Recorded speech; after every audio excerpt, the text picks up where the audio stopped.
All right, let's dive in. We're taking a look at something pretty fundamental today, basic English greetings. Ah, yeah. You actually sent in a script for a language learning video. Yeah. Which I think is a super interesting way to think about how we use these phrases, even the ones that seem really simple. Yeah, it's true. I mean, greetings are interesting because they can be very simple on the surface. Right. But there's so much more to them. You know, there's all this cultural context and social nuance that we bring to them. Yeah.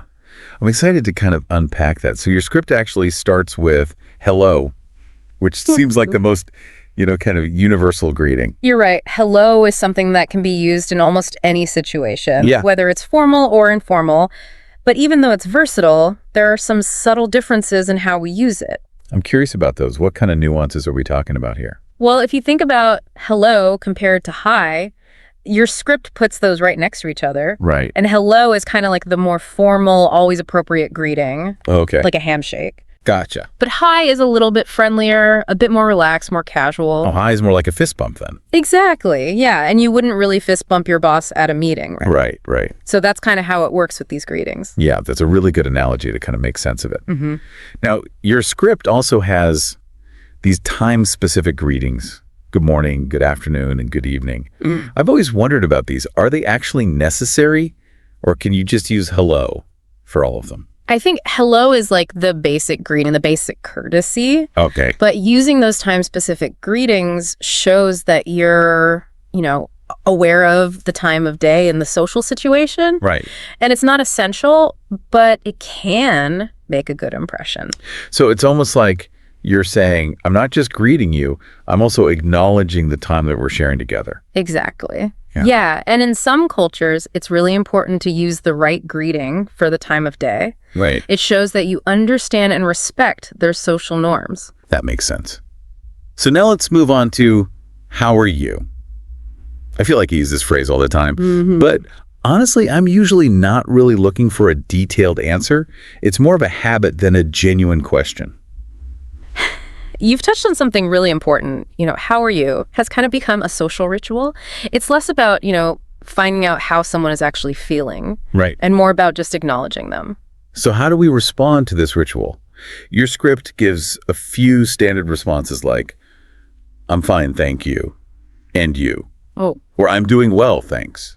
Are those the best ways to respond? Yeah, those are great responses. They keep the conversation flowing without getting too personal. Right. You acknowledge the question, give a brief positive answer, and then politely turn the question back to the other person. It's amazing how much we can pack into these simple phrases. It's like a little secret code. It really is. And speaking of codes, let's look at what's up. Is this really a genuine question, or is it just a casual greeting? I feel like what's up is something you hear in movies and TV shows a lot, like a group of friends hanging out. Is it actually that common in everyday conversation?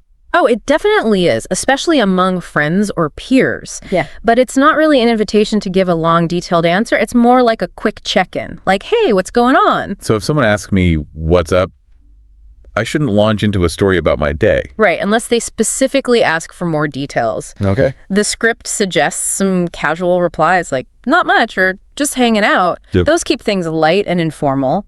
So it's kind of like, what's up, comes in, says hello, and then flies away. I like that analogy. It really captures the essence of it. It's about connecting, not necessarily having a deep conversation. Okay, so we've covered hello, hi, the time-specific greetings, how are you, and what's up. Your script also includes nice to meet you and long time no see.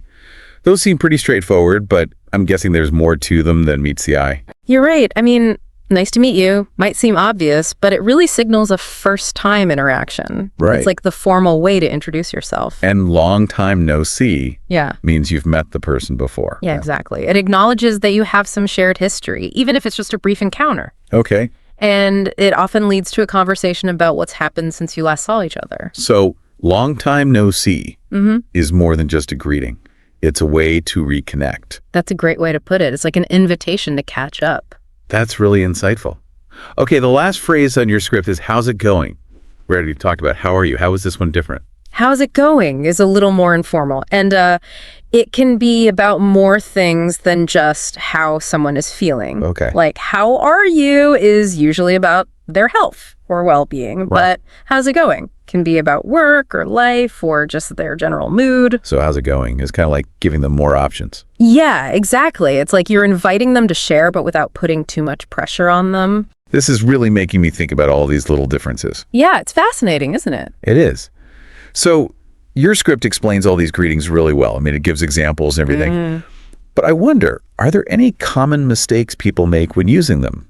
Even native English speakers? Oh, all the time. Really? Like sometimes people use a greeting that's too formal for the situation. Like saying good evening at a lunch with friends. Exactly. Or using what's up in a job interview. Oh, yeah.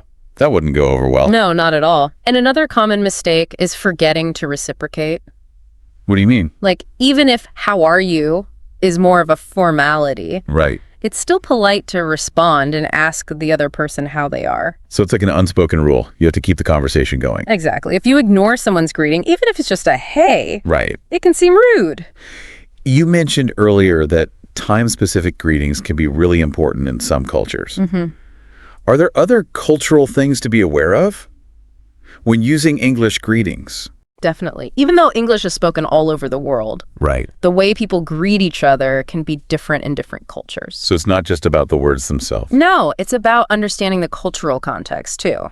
Does body language play a role in English greetings, like handshakes or hugs? Oh, absolutely. In formal situations, a handshake is very common. Okay. But with close friends or family, hugs might be more appropriate. And a smile always helps. All right. A smile makes everyone feel more comfortable. So for someone who's totally new to English, what advice would you give them about learning these greetings? I would say to start with the most basic ones. Okay. Like, hello, hi, the time-specific greetings, and how are you? So this is like the foundation. Exactly. And once you feel comfortable with those, you can start learning some of the more nuanced greetings. And practice makes perfect, right? Exactly. The more you use them, the more natural they'll become. Your script is really helpful for that. It explains everything so clearly. Yeah, I hope so. I'm curious, do you think the way we greet each other is changing at all?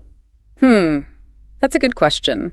I mean, language is always evolving. Right. So maybe greetings are changing too. With things like texting and social media, we definitely see new greetings popping up. Yeah, like, hey there, or what's good? And don't forget about emojis. Oh, yeah. A wave emoji can be a greeting now. Right. It's like we have a whole new language of digital greetings. Yeah, it is. But I think those classic greetings will always be around. I agree. There's something timeless about them. It's like they're a fundamental part of human connection. Yeah, I think so. We've talked about so much today, We have. from the simplest greetings to the more complex ones, and even how greetings are changing in the digital age.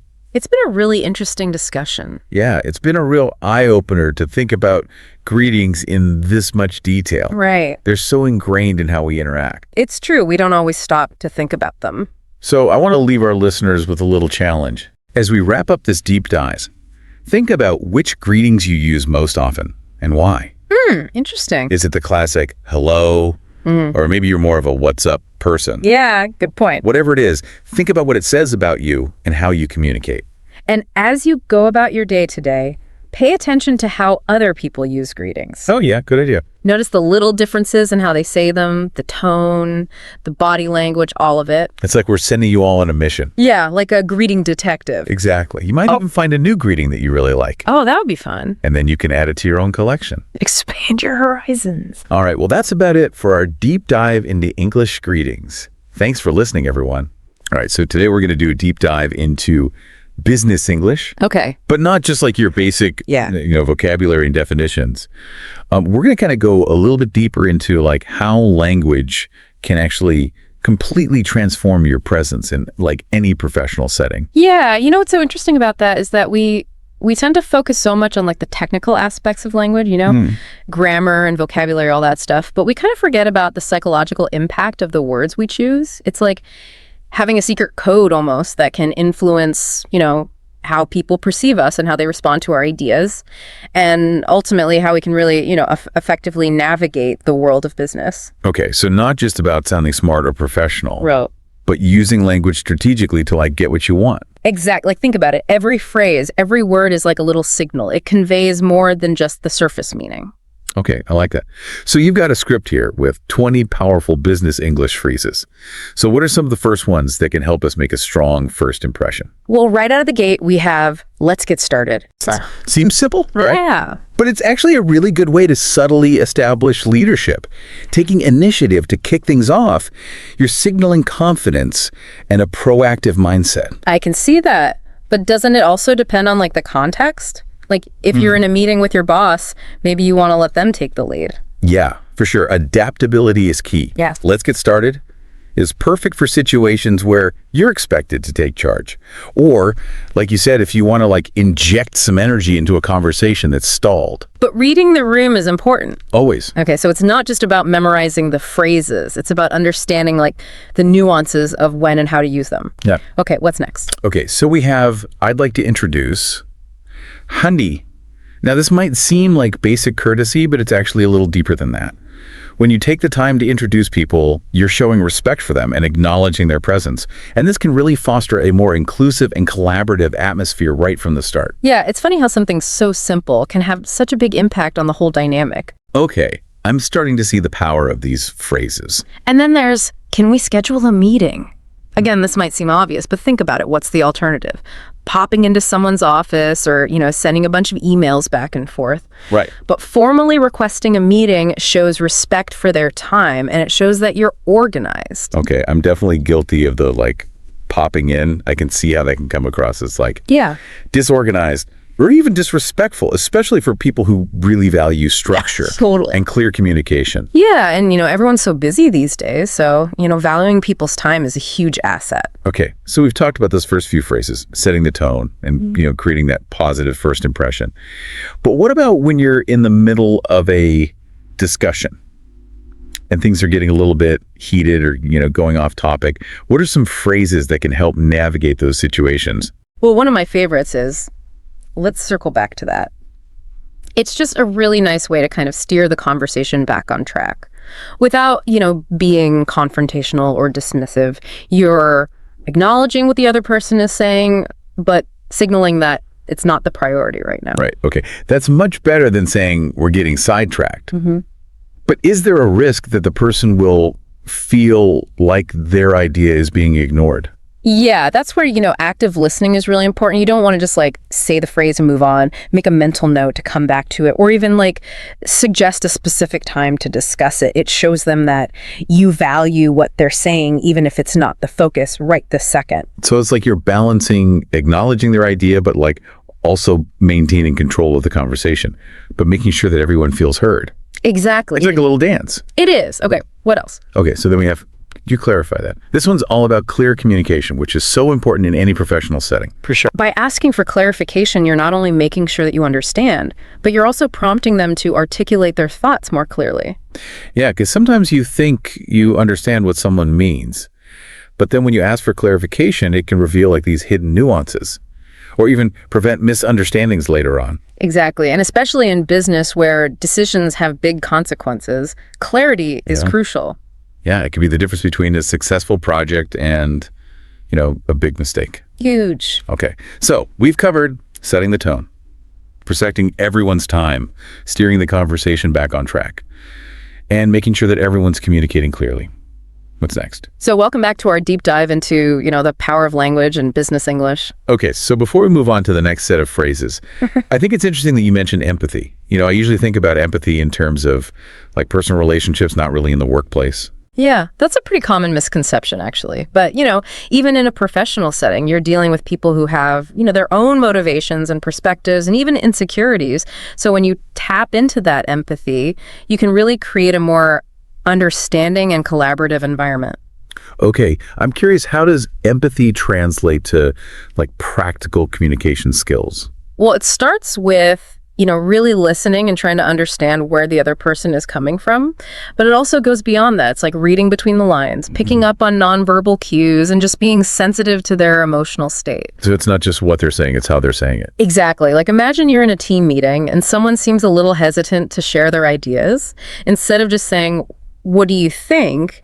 You could say something like, I sense you might have some thoughts on this. We'd love to hear your perspective. Yeah, that's a good example. It's like you're acknowledging their hesitation and creating a safe space for them to contribute. Exactly. And that's how empathy can really, help build trust and rapport. When people feel heard and understood, they're more likely to open up and share their ideas, and it just creates a more positive and productive work environment. Okay, so empathy is like the secret ingredient. Yeah, I think so. Okay, let's get back to our list of power phrases. Yeah. We've covered first impressions and navigating discussions. What about the phrases that can help us, keep things moving and make sure everyone's on the same page? Okay, well, a classic one is I'll follow up with you. Okay. Now, it might seem like just a simple courtesy, but it's actually a really powerful way to show accountability. When you say that, you're not only reassuring the person that you've heard their concern, but you're also committing to taking action. Oh, I never thought about it that way. But you're right. It's like turning a vague promise into a concrete commitment. Yeah, and in business, trust and reliability are so important. For sure. Yeah. Okay, what's another phrase that falls under this category? So we have let's touch base. It's just a nice way to maintain momentum on a project without being too formal or demanding. It just implies an open line of communication. I use that one all the time. Yeah.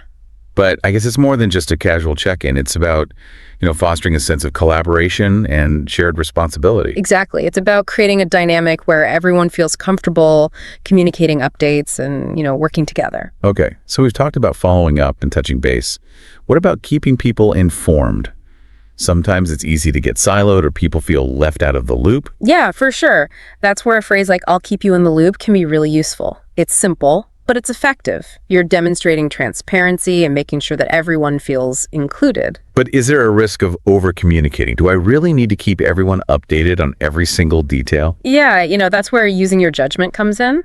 It's about finding a balance between keeping people informed without overwhelming them with too much information. So be strategic and intentional. Exactly. Not just copying everyone on every email. Right. It's about respecting people's time and attention. Okay, we're making good progress here. Yeah. We've covered first impressions, navigating discussions, and staying on top of things. What's next? Okay, so now we're moving into the area of collaboration and teamwork. Okay. This is where phrases like, what's the timeline, become really important. It's about, setting clear expectations and making sure everyone's on the same page about deadlines. I like that it's straightforward. Yeah. Gets right to the point. And then we have phrases like, that's a great point, and I appreciate your input. Now, these might seem like simple pleasantries, but they're actually really important for creating a positive team environment. Yeah, you're acknowledging their contribution and validating their ideas. Exactly. It's about creating a space where people feel comfortable sharing their thoughts, Without being judged. Right. I've definitely been in meetings where people are afraid to speak up Yeah. because they don't want to be shut down. It makes a big difference. Okay, what else? So then we have, let's table this for now. This is a great way to acknowledge an idea without letting it completely derail the conversation. Right, the art of the gentle deferral. Yeah, I like that. So many meetings get sidetracked. Totally. By one little tangent. Exactly. And this is a way to say, we hear you, but let's stay focused. Okay, I'm liking these insights. And to round out this section on collaboration, we have, how can I assist you? Okay. This might seem basic, but it's actually a really powerful way to demonstrate teamwork and support.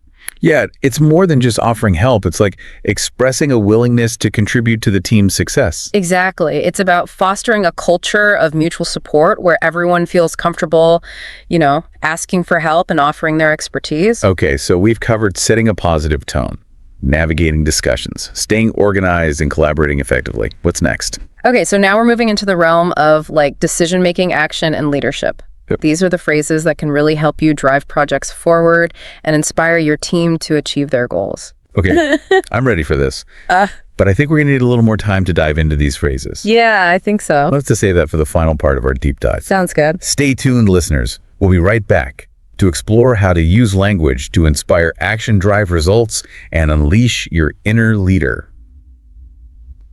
Okay, so we're back for the final part of our deep dive into business English. And we're talking about how to use language to really inspire action and drive results and unleash our, inner leaders. Exactly. So we've unpacked a lot already. But I think this last set of phrases is where it gets really interesting. You're right. These final phrases are all about moving from discussion to decision-making and from ideas to action. Okay, I'm ready. So let's start with, we need to align on this. Okay. This phrase is all about achieving consensus, making sure everyone's moving in the same direction. It's particularly effective when you're facing a complex decision or when there are differing opinions. Okay, so it's more collaborative than just like dictating a decision. Exactly. It's more inclusive. Yeah, you're inviting everyone to participate in the decision-making process. Right. And that makes people feel more ownership of the outcome. Exactly. Okay, so Yeah. we need to align on this. It's about getting everyone on the same page.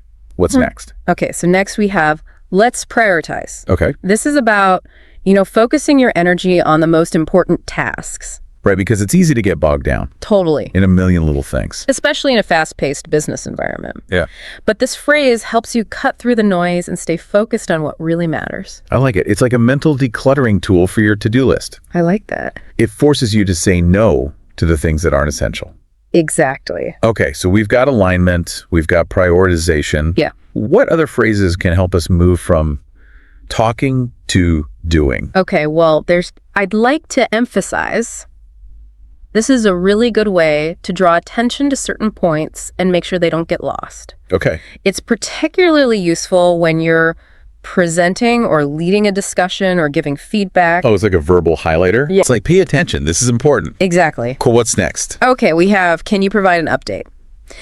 This one is all about accountability and making sure that projects stay on track. Okay. It's a really simple way to request progress reports, gather information, and keep everyone in the loop. I use that one all the time. Yeah, But I guess it's more than just asking for information. it is. It's about setting expectations and keeping things moving. Exactly. And it helps everyone feel accountable for their part of the project. Okay, so we've covered alignment, prioritization, emphasis, and accountability. What other phrases can help us really inspire action? Okay, well, there's that classic, we need to think outside the box. I know it's a bit overused, but the sentiment behind it is still really important. Right. It's about encouraging creativity, challenging assumptions, and exploring new possibilities. I admit I kind of roll my eyes when I hear that sometimes. Yeah, But you're right, it's about the intention. It's about pushing ourselves to be more innovative. exactly. Okay, what else? And finally, we have, let's move forward with this plan. This one is all about decisiveness and taking action. Okay. It signals that the decision has been made and it's time to get things moving. It's like a call to action. Exactly. All right, we've covered so much today. It's amazing how much power these little phrases have. I know, it's pretty cool, right? It's like you've given us a secret decoder ring for business success. I like that. So as we wrap up this deep dive, what's one final question you'd like to leave our listeners with? Okay, think about this. Beyond these specific phrases, what personal qualities do you think contribute to effective communication? Is it confidence, empathy, active listening? Ooh, that's good. Cultivating those qualities can really make you a more impactful communicator. Yeah, because communication's about so much more than just the words, right? It's about connecting with people and building trust and inspiring action. Exactly. So keep practicing and keep refining your communication style. And keep striving to connect with people in meaningful and authentic ways. Until next time, go out there and communicate like a pro. All right, so let's dive into some really practical stuff today. Okay. Essential English words. If you're trying to really nail those everyday conversations, and we're going beyond the basics here, our source material is this lesson plan on 100 essential words. It's nicely organized by theme. Structure is so helpful. Yeah. It's like having a roadmap, instead of just a pile of words. Exactly. Yeah. So our mission is to pick out the most impactful words from each of these categories. Okay. Think of it as a greatest hits playlist for your English conversation skills. Okay. I like that. I'm curious to see which words you think pack the biggest punch. Well, let's start with the greetings and basics section. Okay. These are simple, Right. but there's more to them than meets the eye. Okay. Yeah. Take please and thank you, for example. Sure, they're polite, but they go way deeper than that. They're like social lubricants, smoothing out interactions and showing respect, regardless of culture. It's fascinating how such small words can carry so much weight in building relationships. I've noticed that in some cultures, using please frequently can even imply a greater level of formality. Absolutely. It's not just about the words themselves, but how they're used within a specific cultural context. Yeah. It's a reminder that language is always more than just a literal translation. Speaking of navigating social situations, Yeah. our next category is shopping words. Okay. This one is all about mastering those marketplace interactions. And it's about more than just getting the best price. Oh, right. Think about words like cheap versus inexpensive. Okay. Cheap might save you money, but it can also imply lower quality. Yeah. Inexpensive suggests you're getting good value without sacrificing quality. That's a subtle but important distinction. Right. The words we choose can really shape a buyer's perception, can't they? They absolutely can. Yeah. Language has a powerful influence on how we view products and services. Okay, let's move on from the marketplace to something a little more appetizing. Food and restaurants. I'm always curious about how language plays a role in our culinary experiences. This section is all about communicating your needs clearly, Yeah. which is crucial when trying new cuisines or dealing with dietary restrictions. Words like vegetarian and spicy are essential for navigating menus and ensuring a pleasant dining experience. Yeah, it's funny because spicy can be so subjective. Oh, yeah, What's mild for one person might be fiery for another. definitely. I once had a friend who ordered a dish labeled mildly spicy Uh-huh. and ended up sweating and gasping for water. Oh, I can relate. Yeah. I think there's a whole deep dive we could do just on the cultural variations of what constitutes spicy, but for now, let's stick to the essential words. That's a good point. Yeah. We don't want to get too sidetracked. Now, Speaking of navigating new experiences, let's move on to travel and directions. okay. I have a feeling you might have some insights on this one. Oh, this section really highlights the importance of prepositions. Words like near, far, straight, turn. They're the backbone of giving and understanding directions. Mastering these can make you a much more confident traveler. Absolutely. I think we've all had those moments of being hopelessly lost because we misinterpreted a simple direction. Once I was in a small town in Italy and someone told me to go straight. Uh-huh. Well, straight apparently meant following a winding path up a hill. Oh, no. Not exactly what I had in mind. I can imagine. I think it highlights the importance of not just knowing the words, Yeah. but understanding how they're used in context. What's straight in one place might be a winding path in another. Absolutely. Context is everything. Yeah, that's a great reminder to be flexible and open to different interpretations when traveling. Yeah. All right, let's shift gears from physical journeys Okay. to the everyday journeys we all take. Our next category is daily activities. This section is packed with verbs reflecting how much of our lives we express through simple present tense actions: wake up, sleep, work, study. It's almost like a linguistic snapshot of our routines. It's fascinating how even the most mundane activities become part of the fabric of our conversations. Yeah. It's these small everyday verbs that really connect us, isn't it? Absolutely. Language reflects the common ground of human experience, Yeah. even in its simplest forms. Okay, ready to explore something a little more subjective. All right, let's do it. Let's wrap up part one with feelings and descriptions. I'm curious to see how these words translate across cultures. This section is interesting because it delves into those intangible subjective experiences.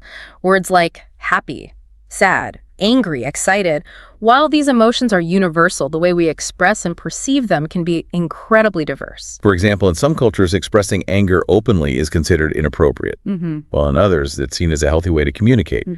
It makes you wonder if there are any truly universal happy or sad words, or if they're all shaped by our cultural backgrounds. That's a great question. Yeah. It speaks to the intricate connection between language, culture, and emotion. All right, let's take a pause here and reflect on what we've uncovered so far. From greetings and shopping to travel and emotions, we've seen how even simple words can carry a surprising amount of depth and nuance. And we've only just scratched the surface. Wow. There's so much more to explore in the world of these seemingly basic, yet incredibly powerful, essential words. Wow, I'm excited to keep going. Me too. Yeah. Yeah, it's amazing how much we kind of take these simple words for granted. Right. We use them every day without realizing the subtle ways they can shape our understanding. It's like they're the secret ingredient that makes communication work. Right. But how can we take this awareness and actually use it to improve our conversations? Yeah. I mean, knowing a word and using it confidently are two different things, right? Absolutely. It's like having a toolbox full of amazing tools but not knowing how to use them. That's where practice comes in. Okay. A simple exercise: pick 3 words from this list that you don't normally use. Okay, I like that. 3 words. Make it a challenge. Make it a challenge. Exactly. Try to weave them into your conversations this week. See how they fit how people react. It's like a little linguistic experiment. And I bet you start noticing those words more when others use them too. Yeah. It's like when you learn a new word, you suddenly see it everywhere. That's your brain making connections. Yeah. Another tip: don't just memorize the words in isolation. Create your own sentences, even if they're silly. So instead of just discount, I could say, I tried to get a discount on a talking parrot, but the shopkeeper wasn't having it. Perfect. The more ridiculous, the more memorable, right? Yeah. But beyond personal practice, what about that feeling of being surrounded by English? How important is that? You mean like immersion? Hmm. I've heard that's crucial, but it can be tough to create that environment if you're not living in an English-speaking country. True, but there are ways. Movies, TV shows, even music, they all count. And don't just passively watch, try to pick out those essential words, see how they're used in different contexts. It's like tuning your entertainment into a language lesson. Exactly. But let's be honest, it's easy to get stuck in our own bubble. How important is getting feedback from others, especially native speakers? Feedback is gold. It's like having a personal coach pointing out your blind spots. Don't be shy about asking for corrections or suggestions. Find a language partner, a tutor, or even just a friend who's willing to help. Because let's face it, making mistakes is part of the learning process. It can be frustrating, but it's how we grow. Couldn't agree more. It's about celebrating those aha moments, not getting hung up on perfection. So we've covered a lot of practical tips, practice immersion feedback, but learning a language can be an emotional roller coaster too. Any advice on staying motivated when it feels overwhelming? Motivation is key. Remember why you started learning English in the first place. What are your goals? Focus on those and celebrate every step you take towards them, no matter how small. It's like giving yourself a high five for every step forward, no matter how small. Exactly. And it's about finding joy in the process, right? Not turning it into a chore. Absolutely. If you're not enjoying it, you're less likely to stick with it. Find ways to make learning fun, whether it's through games, music, or connecting with other learners. So we've talked about mastering these essential words, but how does it all fit into the bigger picture of communication? What's the long-term payoff? Think of it this way. These 100 words are like the foundation of a house. Once you have that strong base, you can build upon it with more complex vocabulary and grammar. So it's about creating a framework Right. for expressing yourself clearly and confidently no matter the situation. Exactly. Yeah. And as your language skills grow, so does your ability to connect with people from different cultures, explore new ideas, and navigate a world that's increasingly interconnected. It's like unlocking a whole new level Yeah. of understanding and engagement with the world around us. Pretty amazing for a set of seemingly simple words. It is, isn't it? They might be small, but they're the building blocks of something much bigger. All right, let's take a moment to absorb all that we've discussed. We've talked about putting these words into practice, finding ways to stay motivated, and understanding how this journey impacts our overall communication. What's resonating with you most strongly right now?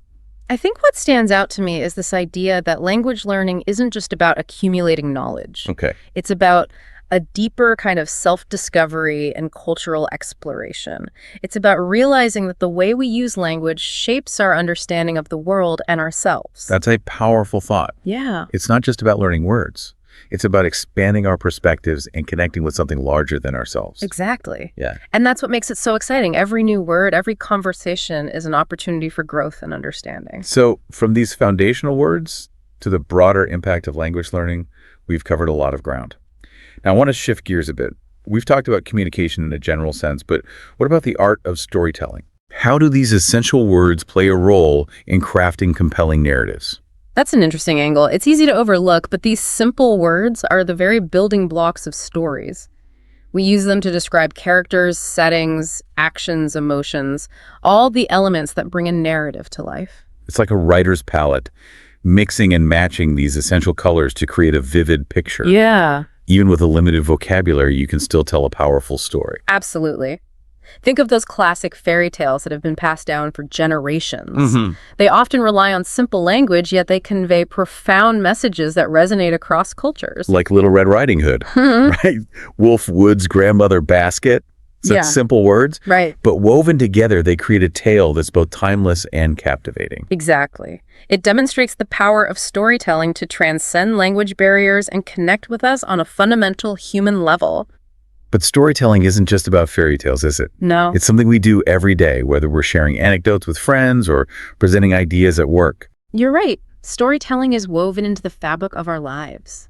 It's how we make sense of the world, connect with others, and share our experiences. And the words we choose, even these seemingly simple, essential words, have the power to shape those stories and influence how they're received. Absolutely. The right word can evoke a specific emotion, create a vivid image, or draw your listener in. So we've established that these essential words are crucial for storytelling. But I'm curious about the influence of culture on narrative. Do different cultures approach storytelling in distinct ways? Culture plays a huge role in how stories are told and interpreted. Every culture has its own unique traditions, values, and beliefs, and these are reflected in their storytelling styles. So it's not just about the words themselves, but the cultural context surrounding those words. Precisely. What might be considered a humorous anecdote in one culture could be perceived as offensive or inappropriate in another. It highlights the importance of cultural sensitivity and understanding, especially when engaging with stories from different parts of the world. Absolutely. It's about respecting those differences and appreciating the diversity of human expression. Okay, so we've talked about the essential words of storytelling and the influence of culture, but what about the role of personal experience? Yeah. How do our individual journeys shape the stories we tell? Our personal experiences are the raw materials of our stories. They provide the emotions, the insights, the unique perspectives that make our narrative authentic and relatable. It's like each of us carries a library of stories within us waiting to be shared. Right. And as we learn and grow, those stories evolve and take on new meaning. Exactly. Our stories are constantly being shaped and reshaped by our interactions with the world. So from fairy tales to personal anecdotes, we've seen how these essential words form the foundation of storytelling. But what about the role of imagination? How does our creative faculty enhance and enrich our narratives? Imagination is the spark that ignites our stories. It allows us to transcend the boundaries of reality and create worlds and characters that exist only in our minds. It's like having a superpower. We can use words to conjure up entire universes and invite others to explore them with us. And the more we cultivate our imaginations, the more vibrant and compelling our stories become. Okay, so we've explored the role of essential words in storytelling, examining the influence of culture, personal experience, and imagination. But how does engaging with stories, whether reading them or creating them, impact our understanding of the world and ourselves? Storytelling is a powerful tool for fostering empathy and understanding. When we step into the shoes of characters and experience the world through their eyes, we develop a deeper appreciation for different perspectives. It's like a bridge that connects us to the hearts and minds of others, even those who might seem very different from ourselves. Exactly. Through stories, we can explore complex themes, challenge our assumptions, and expand our capacity for compassion. Now that's a powerful takeaway. As we wrap up this segment of our deep dive, what final thoughts would you like to share about the profound connection between essential words and the art of storytelling? Remember, storytelling is a fundamental human impulse. It's how we connect, share knowledge, and make sense of the world around us. Even with a limited vocabulary, you can weave compelling narratives that resonate with others. Embrace the power of storytelling and let your voice be heard. That's a beautiful message. Yeah. It's a reminder that we're all storytellers at heart, and that language, even in its simplest forms, is a powerful tool for connecting with others and sharing our experiences. Precisely. And as we continue our journey of language learning, we're not just expanding our vocabulary, we're expanding our capacity for understanding empathy and connection. Okay, we've explored the depths of these essential words, their role in communication, and their power in storytelling. Now I'm eager to shift our focus to something a bit more practical. Let's dive into some strategies for actually incorporating these words into our daily lives and making them a natural part of our conversations. Okay, so it feels like we've been on this incredible journey, right? From the nitty-gritty of individual words to the grand scope of storytelling and cultural exchange. Yeah, it's fascinating how it all comes together. Right. We started with what seemed like basic vocabulary, and now we're talking about shaping our understanding of the world. Exactly. It's like those 100 words were just the tip of the iceberg, and we've been diving deeper and deeper into this vast ocean of language. So where do we go from here? How do we actually put this knowledge into practice beyond the tips we've already discussed? Well, one common challenge I think a lot of people face is feeling overwhelmed Yeah. by the sheer number of words out there. Right. My advice, don't try to learn everything at once. Start small. Maybe focus on a few words from each category each day. Okay. Yeah. It's like building a mosaic, one tiny piece at a time. Yeah. Eventually you step back and there's this beautiful, complex picture. That's a great analogy. And don't underestimate the power of repetition. Use those new words in different contexts. Write them down, say them out loud. The more you engage with them, the more they'll stick. Repetition is key. Yeah, it's like creating a groove in your brain for each word, Yep. making it easier to recall when you need it. But what about making sure those words aren't just floating around in isolation? Right. How do we really grasp their meaning? Context is key.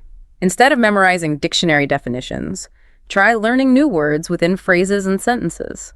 See how they function in real-life situations. Yeah, that makes sense. It's like learning a dance move. Uh-huh. You don't just practice the step in isolation, you incorporate it into the flow of the entire routine. Exactly. And speaking of flow, the more you can actively use English, the better. Right. Don't be afraid to make mistakes. That's how we learn.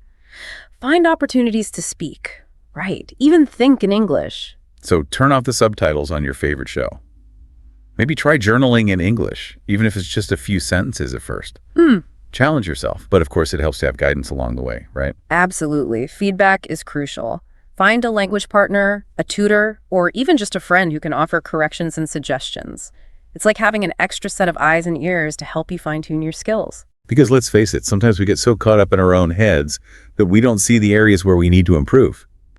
But even with all the tips and strategies, language learning can be tough, especially when you hit those inevitable plateaus. How do we stay motivated? You know, motivation is key.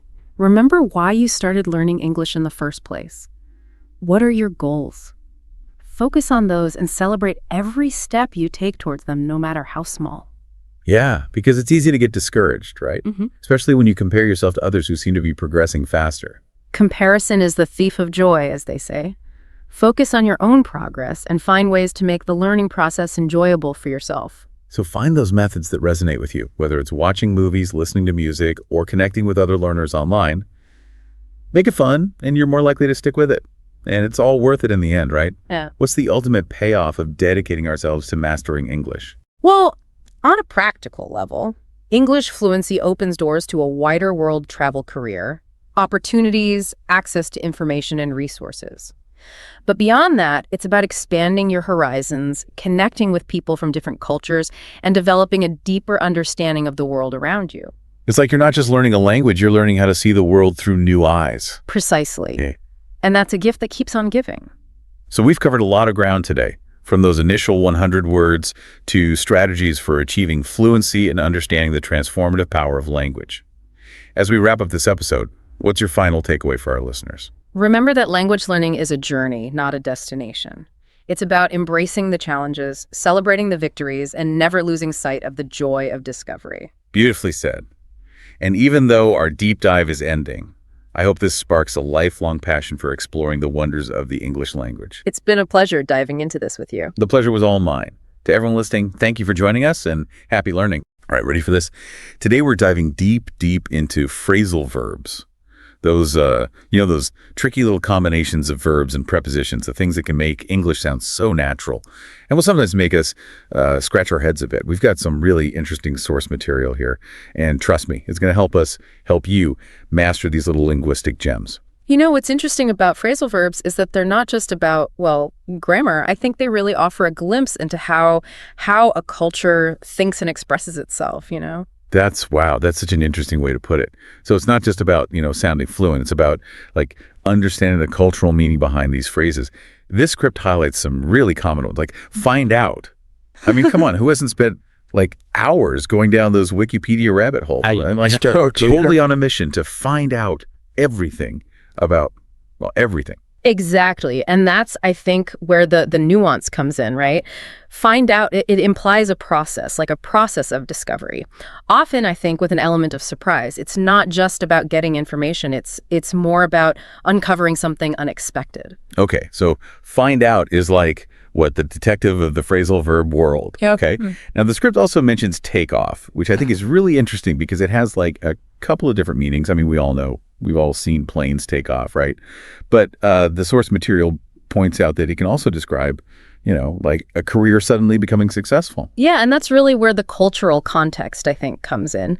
Using takeoff to describe success, it kind of reflects, a society that values rapid growth and achievement. It's like we're kind of programmed to celebrate those moments of sudden upward trajectory. Yeah, I never thought about it that way. That's a really great point. It's like these phrasal verbs are like giving us these subtle little clues about cultural values. The script also talks about give up. Yeah. Which, let's face it, we've all felt that urge at some point. Right. Give up, it implies this kind of sense of finality, a decision to stop trying. But the interesting thing is, even though it's often seen as negative, there are times when giving up can actually be strategic. a way to kind of refocus your energy on something more worthwhile.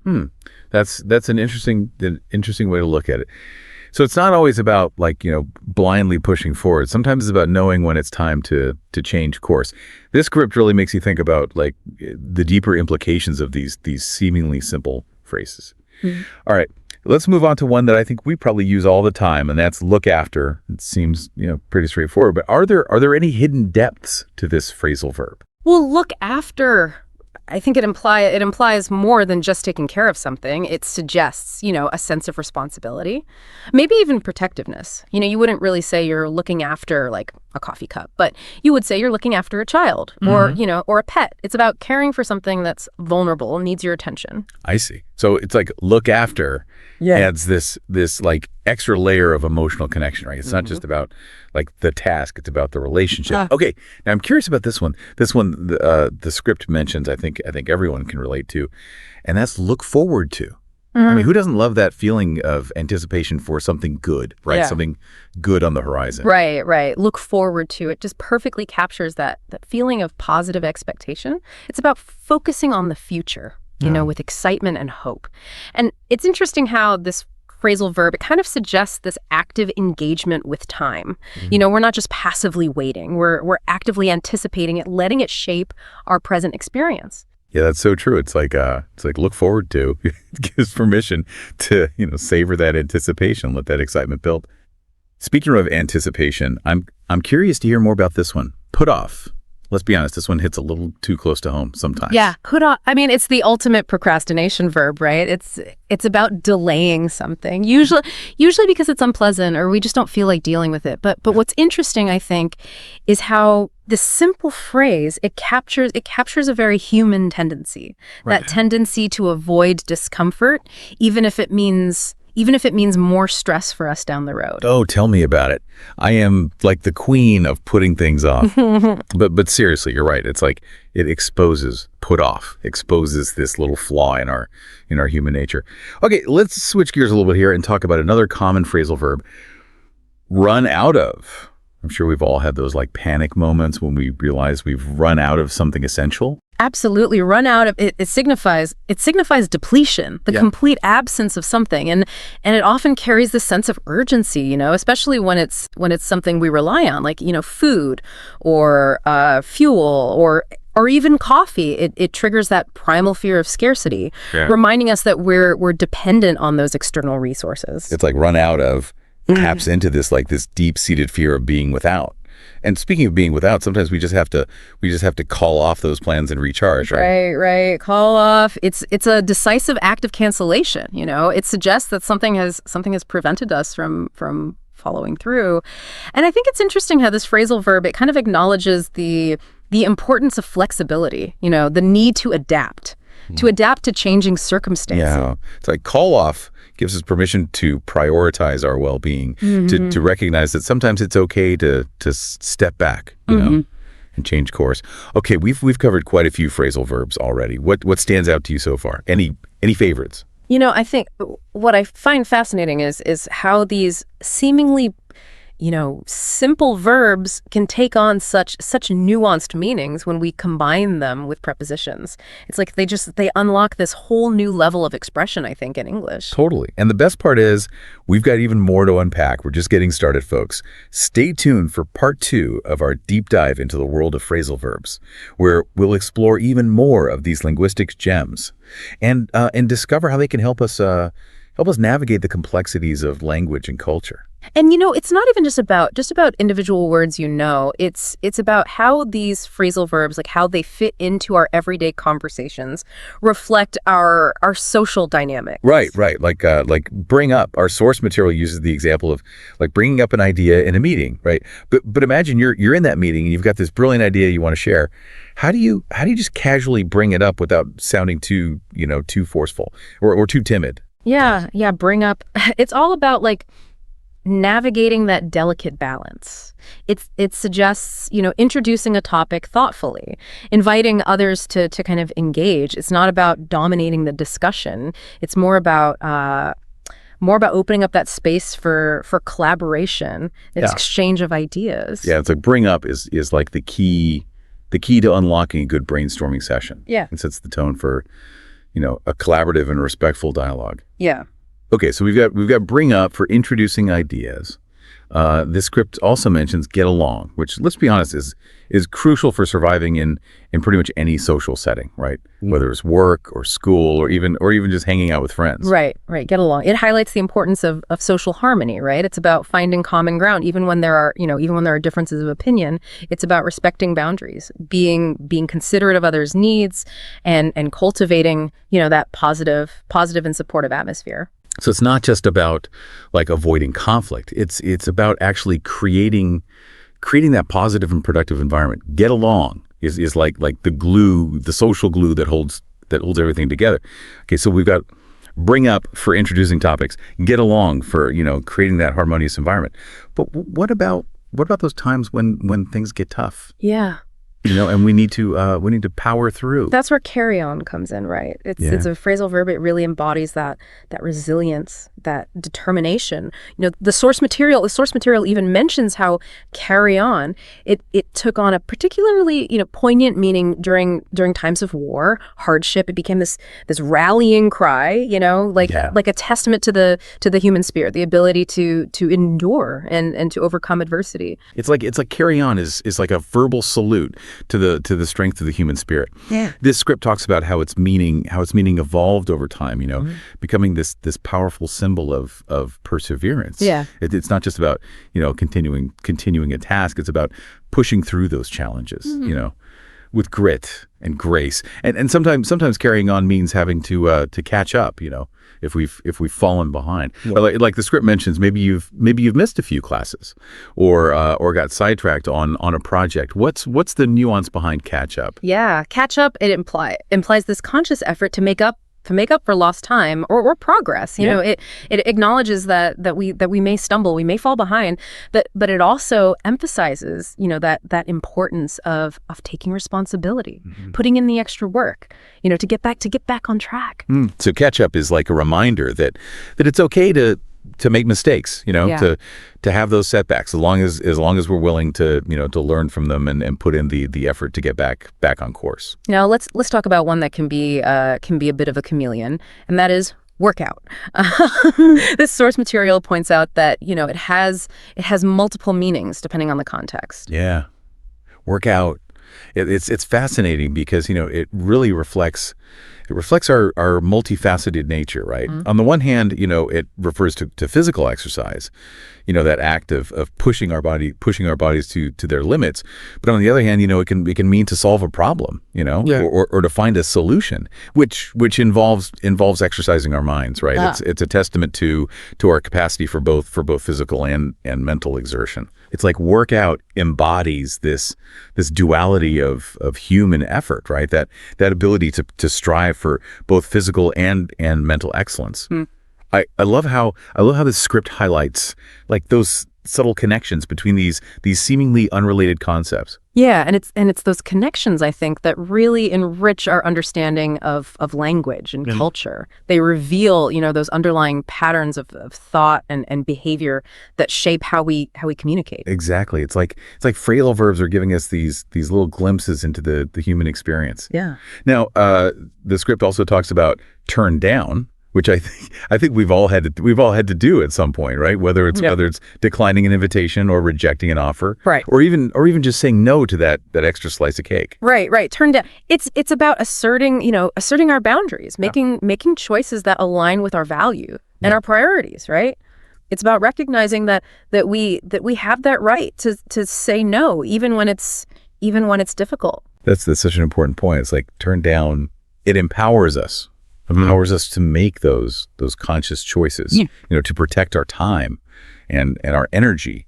And sometimes, turning something down, it can actually open up new possibilities that we wouldn't have considered otherwise. Absolutely. It's about recognizing that, saying no to one thing, it can create space for something even better to come into our lives. Okay, we've covered a lot of ground here. We've talked about bring up for introducing ideas, get along for fostering harmony, carry on for embodying resilience, catch up for, for making up for lost time, work out for pushing our limits, and turn down for asserting our boundaries.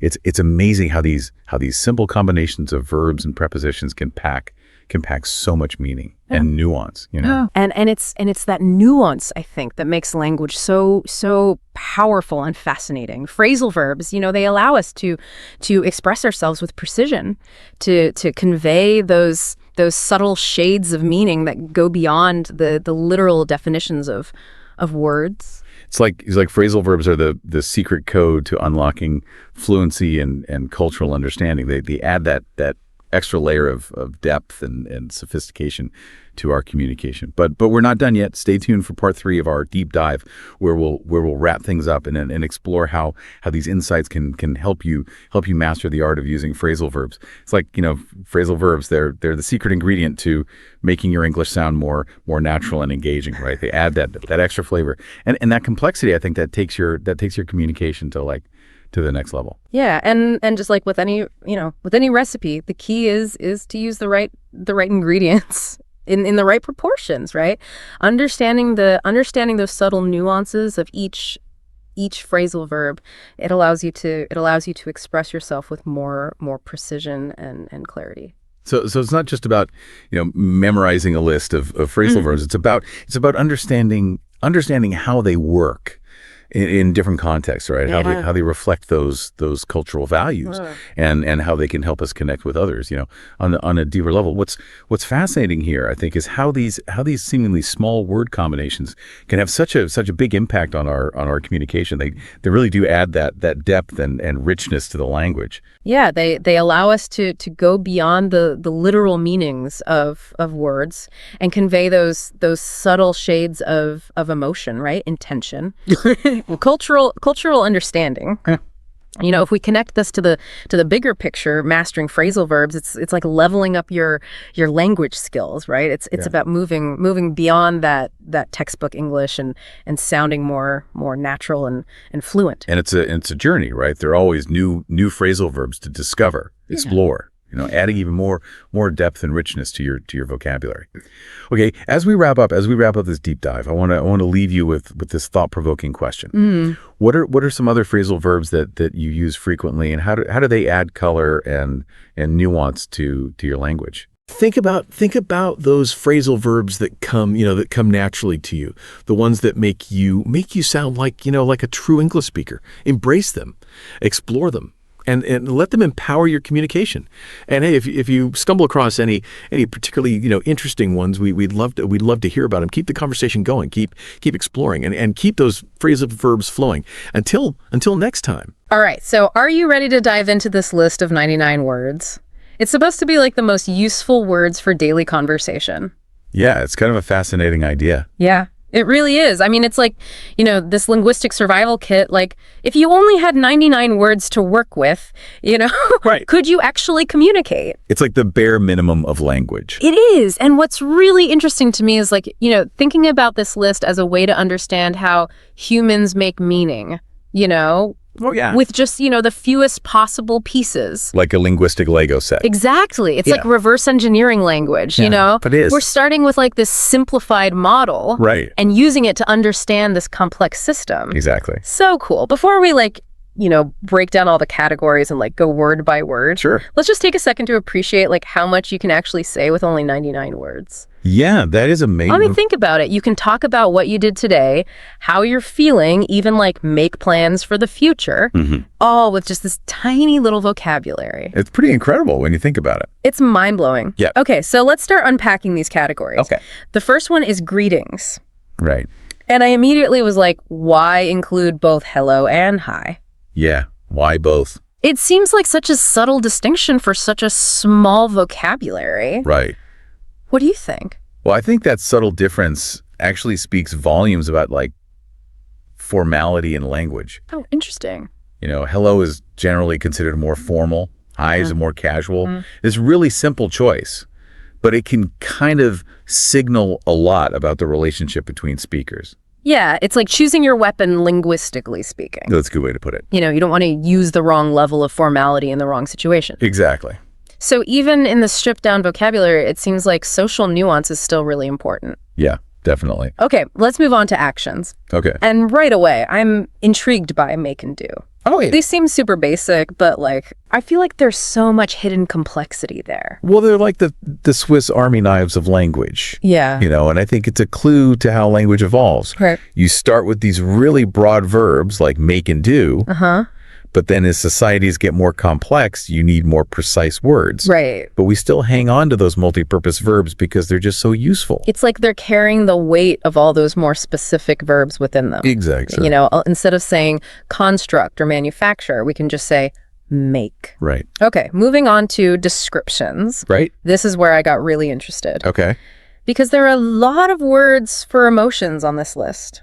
Happy, sad, tired, hungry, thirsty. Mm-hmm. Why prioritize feelings so much?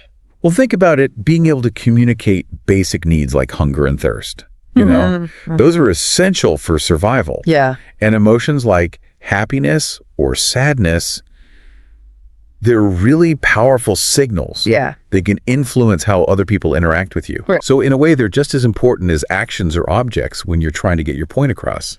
It's not just about conveying information. Right. It's about expressing your internal state, Exactly. which can be super crucial for navigating social situations. Definitely. All right, next up we have time and frequency.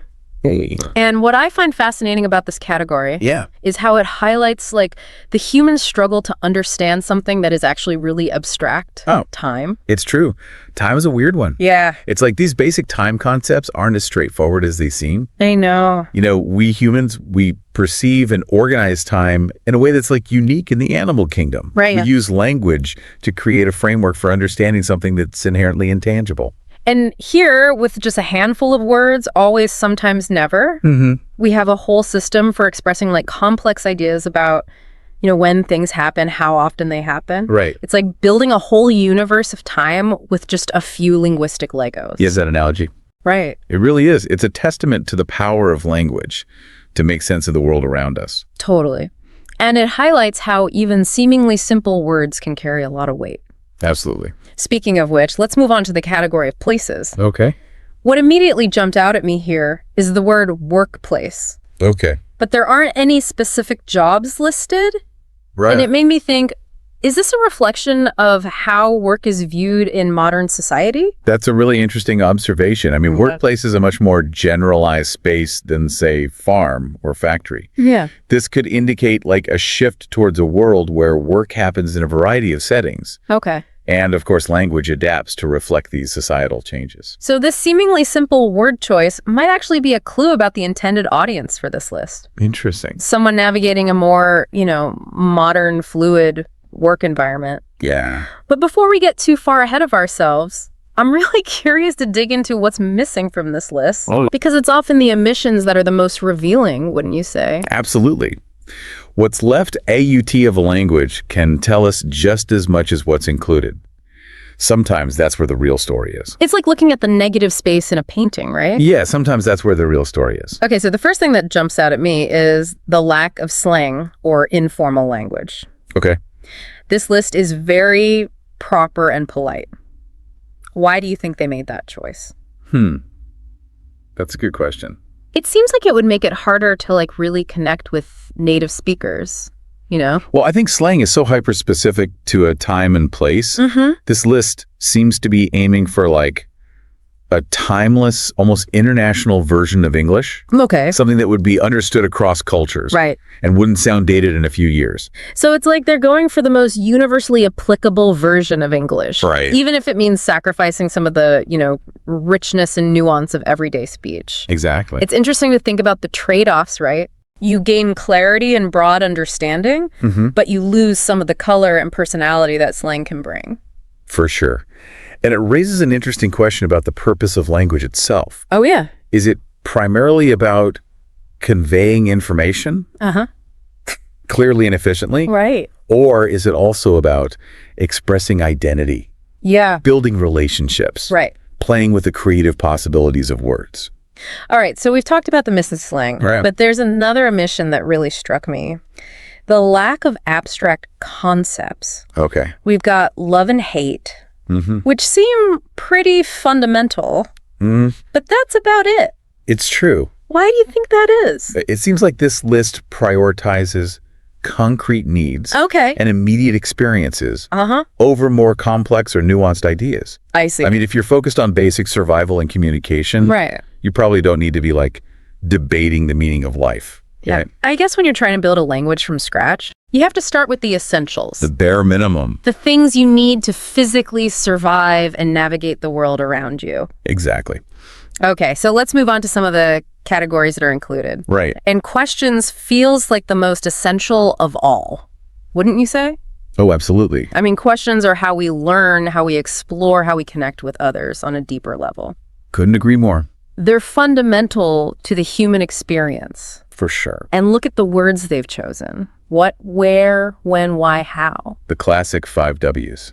It's like they're targeting the most fundamental aspects of our experience, Uh-huh. like the nature of things, their location, their timing, their causes, and their methods. Yeah, it's like the building blocks of curiosity. Right. You know, those 5 W's, those are practically universal across languages. Wow. That tells us something about the fundamental ways that humans seek to understand the world. It's like we're hardwired for curiosity. We need to know the who, what, where, when, and why of everything. We do. Okay, let's move on to connectors. These are the words that link ideas together, right? Right, like the glue that holds language together. And the ones they've chosen, and but or because. So they're like the basic building blocks of logic and reasoning. Absolutely.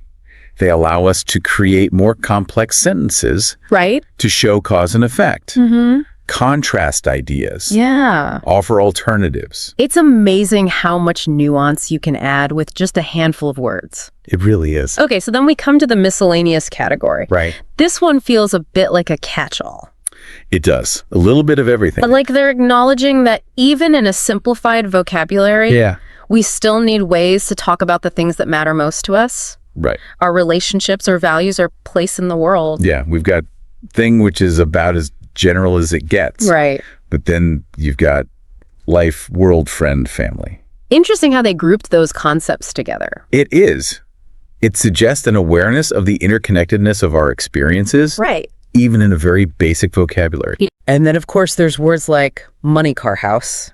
Yeah. I can't help but wonder if that reflects a certain emphasis on material possessions. Perhaps. Or maybe just the practical realities of daily life in many cultures. True. But it also speaks to the need for language to evolve alongside our technological advancements. Okay. As we create new things, we need new words to describe them. So I think we've done a pretty thorough job unpacking this list. I think so. We've talked about the choices they made, the words they included, the ones they left out. It's really given us a fascinating glimpse into the essential elements of communication, hasn't it? I think so. It has been a really enriching exploration. It has. And I think what's most striking is how this seemingly simple list of 99 words has sparked so many big questions. Yeah, it really makes you realize that language is so much more than just like a set of words. It is. You know, it's a living, breathing system that's constantly evolving It really is. and reflecting the world around us. Okay, so we've gone like deep into the nitty-gritty of this list. We've analyzed categories, debated word choices, pondered the missing pieces. But what does it all mean for you, the listener? What can you take away from this deep dive? I hope it's given you a new appreciation for the power of language. Right. Even with just 99 words, you can express a surprising range of thoughts, feelings, experiences. Yeah. It's kind of a reminder that sometimes simplicity can be a strength. And it makes you think, like, what if you were building your own list of essential words? What would it look like? What words would you choose? What would those choices say about you? That's a great exercise for the listeners. It is. To think about the words you use most often. Yeah. The ones that feel indispensable in your daily life. Because language is so personal. It really is. It's not just about conveying information. It's about expressing who we are. Yeah. How we see the world. Right. What matters most to us. Exactly. By paying closer attention to the language we use the words, we choose the way we string them together. I think we can gain a deeper understanding of ourselves and our place in the world. Totally. So there you have it. Our deep dive into the world of essential vocabulary. It's been a blast exploring this list with you. It has been. And hopefully we've left you with some new insights about language communication. And maybe even a little about yourself. And remember, this is just the beginning. The exploration of language is a lifelong journey. It is. So keep asking questions, keep learning, Keep playing with words. and most importantly, Keep talking. All right, so you want to speak English. Yes. Right, like with more confidence, I mean. Yeah. Go beyond just hello and goodbye, Yeah. Well, today we're diving into this guide. It says it'll unlock the secrets to sounding like a native speaker.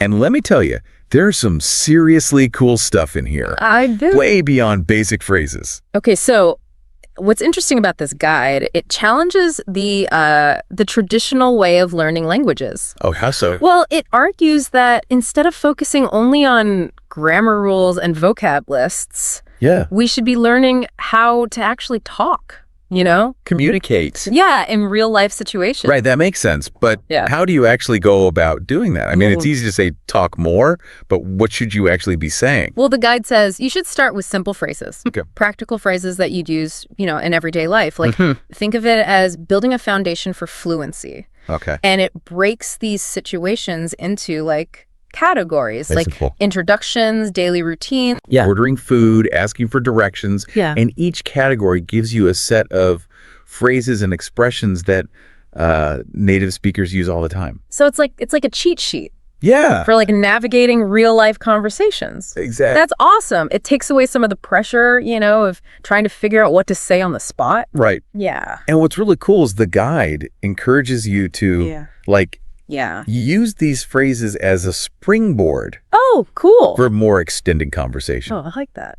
So let's say you're at a coffee shop, right? Okay. And you want to start talking to someone. Okay. You could start by saying, "Hi, I'm listener's name. I really like the atmosphere here." That's so easy. Right. Yeah, anyone can do that. And then you could ask a question like, do you come here often? Or what's your favorite drink? That's such a good example. Right. It's simple, but it opens the door for a more natural conversation. Exactly. But what about this whole... Sounding like a native speaker thing. Okay. Is it really possible to get rid of your accent? Well, the guide, it addresses that Okay. and offers a really fun technique. Imitation. Really? Yeah. What do you mean? It suggests watching popular TV shows or movies Okay. and trying to mimic how they're talking. Wait, so you're telling me I can improve my English by watching Friends? Exactly. That's my kind of homework. And it's not just about the words. Oh, okay. It's about paying attention to the intonation, rhythm, and stress patterns. Mm-hmm. These are super important for sounding natural and fluent. Okay. And the guide recommends this technique called shadowing, Shadowing. where you listen to a short audio clip Okay. and then you repeat it, immediately Oh, wow. try to match the speaker's pace and pronunciation. Oh, so that's shadowing. Yeah. That sounds intense, but I can see how it'd be effective. Right. Those little nuances of pronunciation. It is. So it's like you're training your ears and your mouth to work together. Exactly. Okay, I like that. And the guide says you should start with really short, simple phrases Okay. and then gradually work up to longer sentences and dialogues. Yeah. Key is to be patient and consistent. Right. Don't worry about sounding perfect. No, of course. Right. Okay, this is all starting to make sense. Yeah. But I have to ask about Yeah. the elephant in the room, Okay. vocabulary. Okay. I've always struggled with memorizing words, Right. long lists of words. Yeah. Is there a more strategic way to approach this? Absolutely. Okay, good. The guide stresses that simply memorizing words, out of context, it isn't effective. Mhm. It proposes this strategic vocabulary building. What's that? Okay, it focuses on learning words and phrases that are relevant to you, Oh, okay. your interests, your goals. Mhm. So it suggests making your own word lists Oh, based on topics you like travel or food, movies, music. right. Okay, that sounds way more engaging than flipping through a dictionary. Right. But how do you make sure you actually use these words? Okay, so the guide recommends this technique. Yeah. It's called spaced repetition. Okay. And it involves reviewing the words at different intervals to strengthen your memory. Oh, cool. There's tons of apps and websites that can help with that. That's a clever way to keep those words Yeah. fresh in your mind. Right. So it's not just about learning new words. It's about actively using them. Exactly. And Yeah. the guide emphasizes the importance of using these words in context. Okay. So instead of just memorizing definitions, Mhm. try to like make sentences, Okay. or even short stories Yeah. that use the words "this will help you," like actually understand them, Yeah. how they're used. In real life. Yeah, That's such a practical tip. right. It's one thing to know the definition, but it's another to be able to use it, Exactly. like in a sentence. Exactly. Yeah, confidently. The guide suggests finding creative ways to use new words in your daily life. Oh, like what? Well, you could label things around your house, Mm-hmm. write journal entries, Okay. challenge yourself to think in English for a few minutes each day. Thinking in English. Yeah. That sounds kind of scary, to be honest. It might seem challenging, Yeah. but the guide breaks it down. Okay. It suggests starting with simple thoughts and descriptions, Like what? like I'm hungry, or the sky is blue. Oh. As you get more comfortable, you can, increase the complexity. I guess it's like building a muscle. Yeah. You wouldn't expect to lift a heavy weight on your first day at the gym. Right. Right? Exactly. Yeah, it takes time Yeah. to build strength. And consistency. Yeah, consistency. And the guide emphasizes that the more you expose yourself to the language, Yeah. the easier it'll be to think in English. So surround yourself with English, Books, movies, music. Exactly. Yeah, yeah. And your brain will naturally start to make connections. Oh, I'm starting to get excited about this. Yeah. Thinking in English thing. It's cool. But what about those moments when you just blank Huh? and you can't remember a word or a phrase? Okay. We've all been there. Of course, happens to everyone, even native speakers. Okay, good. But the guide offers some strategies for dealing with those tip of the tongue moments. Okay, what are they? Well, it emphasizes staying calm and using circumlocution. Circumlocution. What's that? That means, describing the word Okay. that you're trying to say. Oh, so instead of freezing up and saying, I don't know the word, Yeah. I could try to describe it Yeah, using other words. exactly. Like, it's the thing you used to. Yeah, Okay, that actually makes a lot of sense. right. Yeah, it's like playing charades in your vocabulary. And the guide says you should practice circumlocution, regularly. Yeah. You can play games with friends Well, that's fun. where you challenge each other to describe words Oh, I like that. without actually saying them. Okay, we've covered a lot Yeah. in this first part of our deep dive, from building a foundation of practical phrases to mastering pronunciation and expanding your vocabulary. Yeah. What else is there? Well, one of the most important aspects of speaking any language is confidence. Right. And that's where the guide's emphasis on practice comes in. Mm-hmm. It's not enough to just learn the words and phrases. Right. You need to actually use them. Right, and that's where I think a lot of language learners get stuck. Mm-hmm. It's one thing to practice at home, Yeah, but it's another to actually go out there and talk to people. right. Any tips on overcoming that fear, of making mistakes? Well, the guide acknowledges that fear, and it gives some advice. Okay, good. First, it reminds us that everyone makes mistakes. Okay. Even native speakers. Yeah. It's a natural part of learning. But how do you deal with those awkward moments when you say something wrong and people look at you like you've just Yeah. spoken a foreign language? The guide says embrace those moments Okay. as opportunities to learn. Okay. Instead of getting flustered, Yeah. try to see them as a chance to clarify, Okay. and improve your pronunciation. Oh, yeah.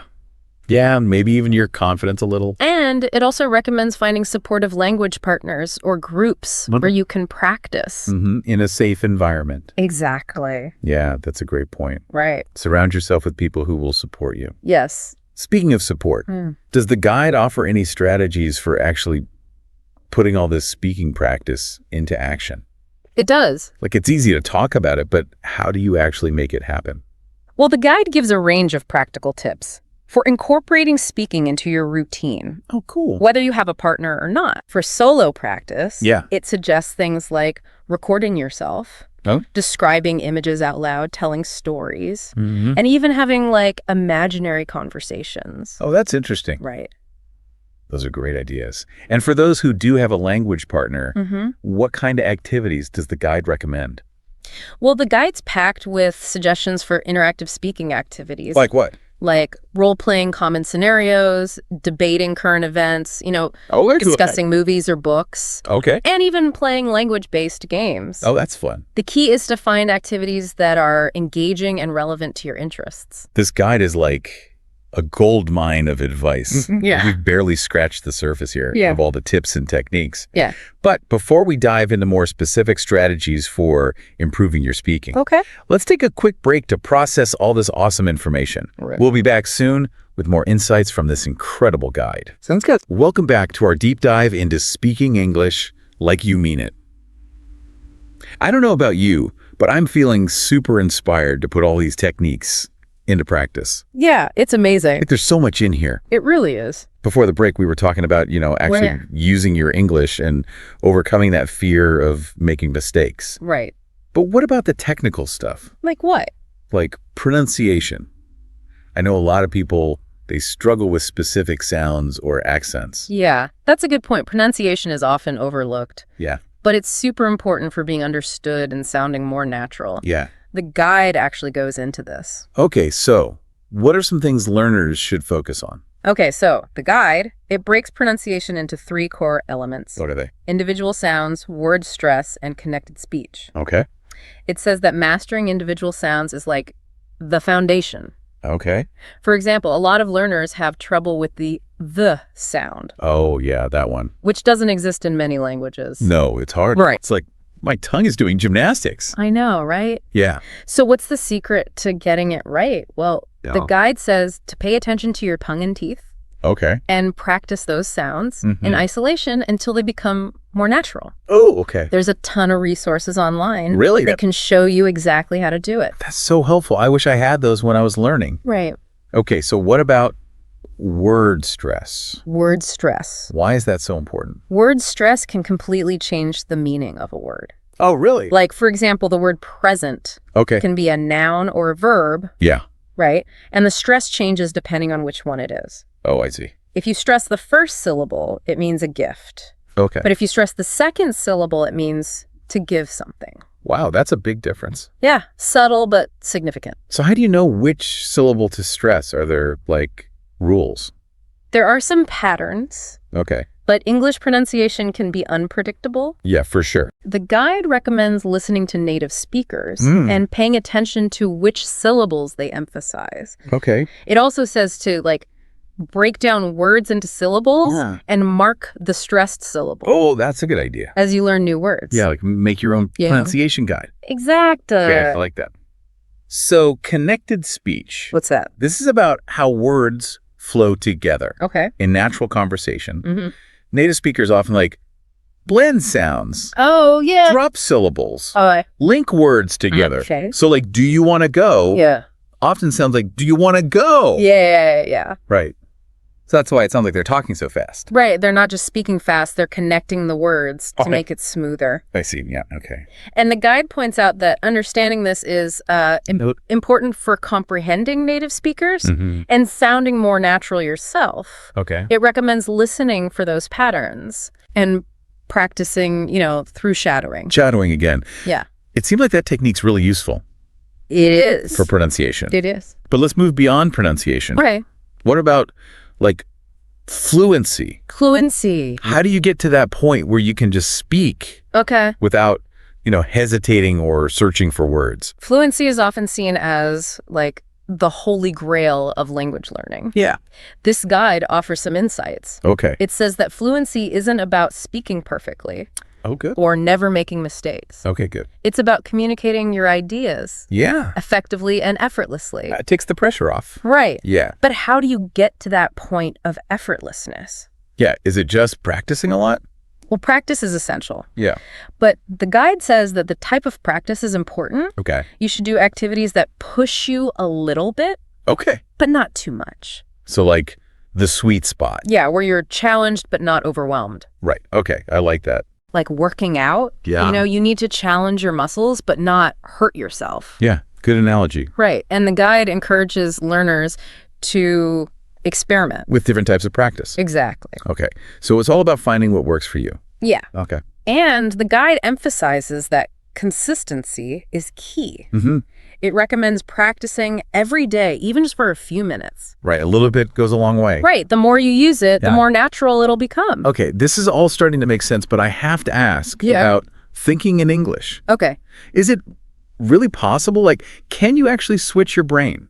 The guide addresses that. Okay. And it says that thinking in English is a skill Okay. that you can develop gradually over time. Okay. It's not about like turning off your native language. Right. It's about adding English to your thought process. But how do you do that? The guide recommends starting with simple things. Okay. Like describing objects around you in English or mentally practicing conversations Oh, okay. Interesting. before you have them. So, like, train your brain Yeah. one thought at a time. Exactly. And the more you immerse yourself, Mm. the easier it becomes. Oh. Surround yourself with English, Mhm. and your brain will like naturally start to Yeah. process it. That's fascinating. It's like rewiring your brain. Yeah, it is. What about those moments when you're speaking Yeah. and you completely blank? Uh-huh. You can't remember a word. Okay. How do you deal with that? The guide says, first of all, stay calm. Don't panic. Yeah, don't panic. Right. Okay. Everyone has those moments. Okay, good. Even native speakers. Okay, that's reassuring. Yeah. So the guide suggests using circumlocution. Circumlocution. That sounds familiar. Yeah, it means describing the word Right. Yeah. you're trying to say. Okay. So, like, if I can't remember the word umbrella, Yeah. I could say the thing you use to keep the rain off your head. Yeah. Okay. So it's like playing charades Yeah. with your words. Exactly. But doesn't that sound awkward? It might feel awkward, Yeah. but it's actually a very common strategy, Right. even among native speakers. Okay, good. And it's a great way to like expand your vocabulary Yeah. and learn to express yourself in different ways. Okay, so it's turning a communication breakdown Yeah, into a learning opportunity. exactly. Okay, I love that. And the guide recommends practicing this regularly. Okay? You can even play games with friends Yeah, that's fun. to challenge each other. We've covered so much I know. in this part, from pronunciation to fluency, vocabulary, and even confidence. It's a lot. But there's one crucial element of speaking English like you mean it Okay. that we haven't talked about yet. Okay, what's that? Confidence. Ah, yes. How do you get that inner assurance? That's a great question. Yeah. And the guide talks about this. Okay, good. It says that confidence comes from a few things. Okay, like what? Mastering the technical stuff, Yeah. having good vocabulary, Mm-hmm. and most importantly, believing in yourself. Oh, okay. So it's not just about knowing the rules. Right. It's about having that, like, inner belief. Yes, that you can do it. But how do you get that? The guide offers some advice. Okay, good. It reminds us that everyone starts somewhere. Right. Making mistakes is normal. Yeah. It encourages you to set realistic goals.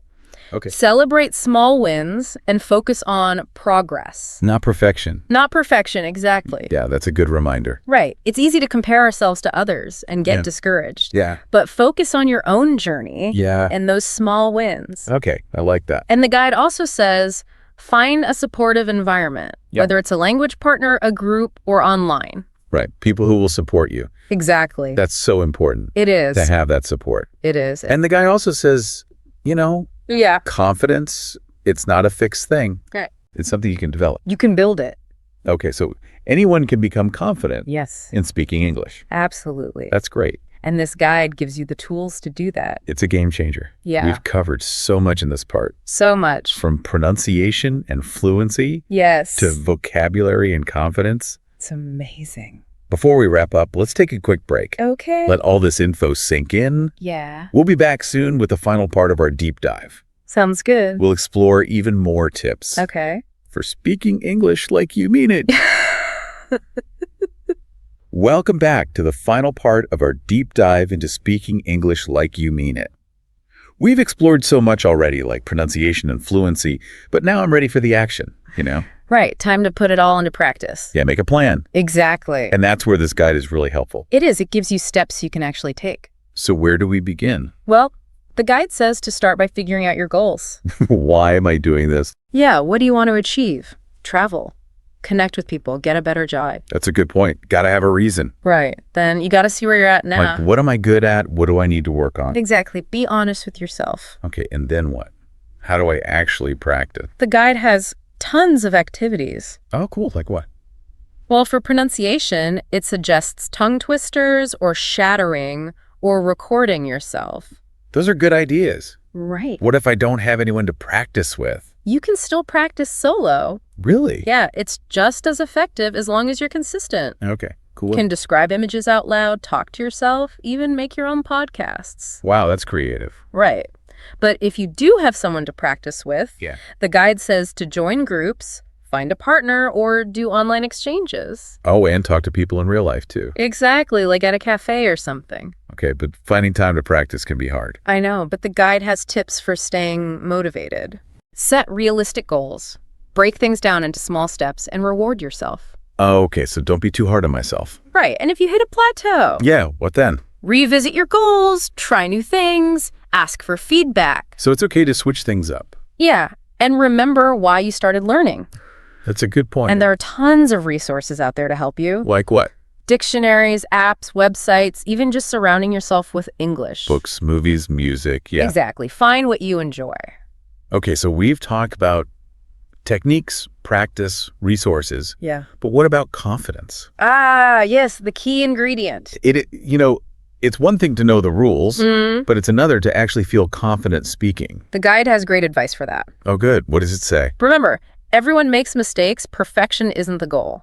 Right, it's about communication, Exactly. So shift your mindset. from fear to curiosity. Exactly. Embrace the challenge. Have fun. I love that. What an inspiring way to wrap things up. Right. Speaking English isn't about being perfect. It's about connecting with people. Exactly. Well, I'm feeling super motivated to go out there and practice. Me too. Remember, embrace the journey Yeah, enjoy the process. and keep those conversations flowing. That's a wrap on our deep dive. Thanks for joining us. Hey everyone, welcome back. Ready to unlock some of the secrets of fluent English. I think we all know that feeling. Like you understand the individual words, but something's missing. It's like everyone else is in on a joke and you're left out. Exactly. And that's where idioms come in, right? They're like these little cultural puzzles that can really trip you up. And today, we're going deep into the world of idioms, tackling a list of 21 that are key to taking your English from intermediate to advanced, really sounding more natural and fluent. And you know, idioms aren't just about sounding good, are they? They often give us a glimpse into the history and the culture of a language. Oh, absolutely. So we'll be unpacking not just what these idioms mean, but also where they come from and how to use them effectively in different situations. And maybe even a few funny stories along the way. So are you ready to dive in? Absolutely. Let's get started with our first idiom, a blessing in disguise. Have you ever experienced something that seemed bad at first, but turned out to be a good thing in the end? I think we all have. It's like that feeling when you miss a flight and then you find out it got delayed for hours anyway. Exactly. Or maybe you didn't get the job you really wanted, but ended up with an even better opportunity. It's those moments when we realize that things happen for a reason. And that sometimes what we perceive as setbacks can actually lead us to something much better. It's like the universe has a plan, right? Right. And speaking of getting to the point, our next idiom is beat around the bush. I think we're all guilty of this sometimes, especially when we have to have a difficult conversation. Oh, for sure. Instead of just coming out and saying what we mean, we kind of dance around the topic, hoping the other person will figure it out. Yeah, like when you want to ask for a raise, but you start talking about how much you love your job and how dedicated you are. Instead of just saying, hey, I think I deserve a raise. Right. It's that awkward feeling of wanting to address something but not wanting to be too direct. So how do we break out of that beating around the bush habit? Any tips for being more direct? Well, I think being mindful of it is the first step, recognizing when we're doing it, and then just practicing being more straightforward, even if it feels a little uncomfortable at first. Now picture this. You're at a party, you don't know many people, and you want to start a conversation. That's where you need to break the ice. Oh yes, break the ice. That's a classic one. It's all about easing that initial awkwardness, isn't it? Exactly. It's about creating that first connection, like literally breaking through a sheet of ice to open up a pathway for conversation. And sometimes it can be as simple as a compliment, you know, like, I love your shoes. Or even a simple question like, have you tried any of the appetizers yet? Anything to get the conversation flowing. Exactly. And, you know, sometimes humor can be a great icebreaker, too. Oh yeah, a well-timed joke can definitely lighten the mood. It's all about finding that common ground, that shared moment of laughter. Now let's talk about something that can cost an arm and a leg. It's when something is just ridiculously expensive. Yeah. Oh, absolutely. Like, have you seen the prices of concert tickets these days? Oh my gosh, they're insane. It's like they want you to give up a limb just to see your favorite band. It's that feeling of, it's really worth that much. Right? But sometimes you just gotta splurge, you know? But let's talk about those satisfying moments when you get something exactly right, like when you hit the nail on the head. Ah, yes, it's that feeling of nailing it, isn't it? Like when you perfectly describe a situation or you figure out the root cause of a problem. With like that aha moment. And it likely comes from, actually hammering a nail and getting it perfectly straight. Right. And it's such a satisfying feeling, whether you're talking about solving a problem or just understanding a concept. So have you ever hit the nail on the head with something recently? Let me think. Oh, actually, just the other day, a friend was describing a situation they were going through, and I was able to offer some advice that really resonated with them. They said, I hit the nail on the head. It's like you were able to see the situation clearly and offer the perfect solution. Exactly. It felt good to be able to help. Now, switching gears a bit, have you ever been feeling under the weather? Ooh, I think we all know that feeling. It's that kind of blah feeling when you're just not quite yourself. Right, like maybe you have a slight cold or just feel a bit run down. And no one wants to hear all your symptoms. Exactly. Under the weather is a much gentler way to say, I'm not feeling great. And I've always wondered where that one came from. Me too. I've heard it might be related to sailors feeling seasick when the weather was rough. Oh, that makes sense. Like the weather is literally affecting how you feel.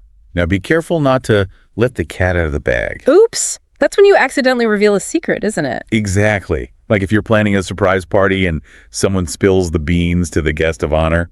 I've always loved the imagery with that one. Like imagine a cat jumping out of a bag and everyone's surprised. It's such a vivid way to describe that moment of, oh no, I shouldn't have said that. And it happens to the best of us. So how do we avoid those cat out of the bag situations? Any tips for keeping secrets safe?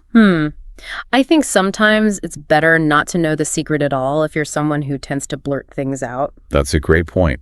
If you don't know, you can't accidentally reveal it. Exactly. Or, just be extra careful about who you talk to and what you say.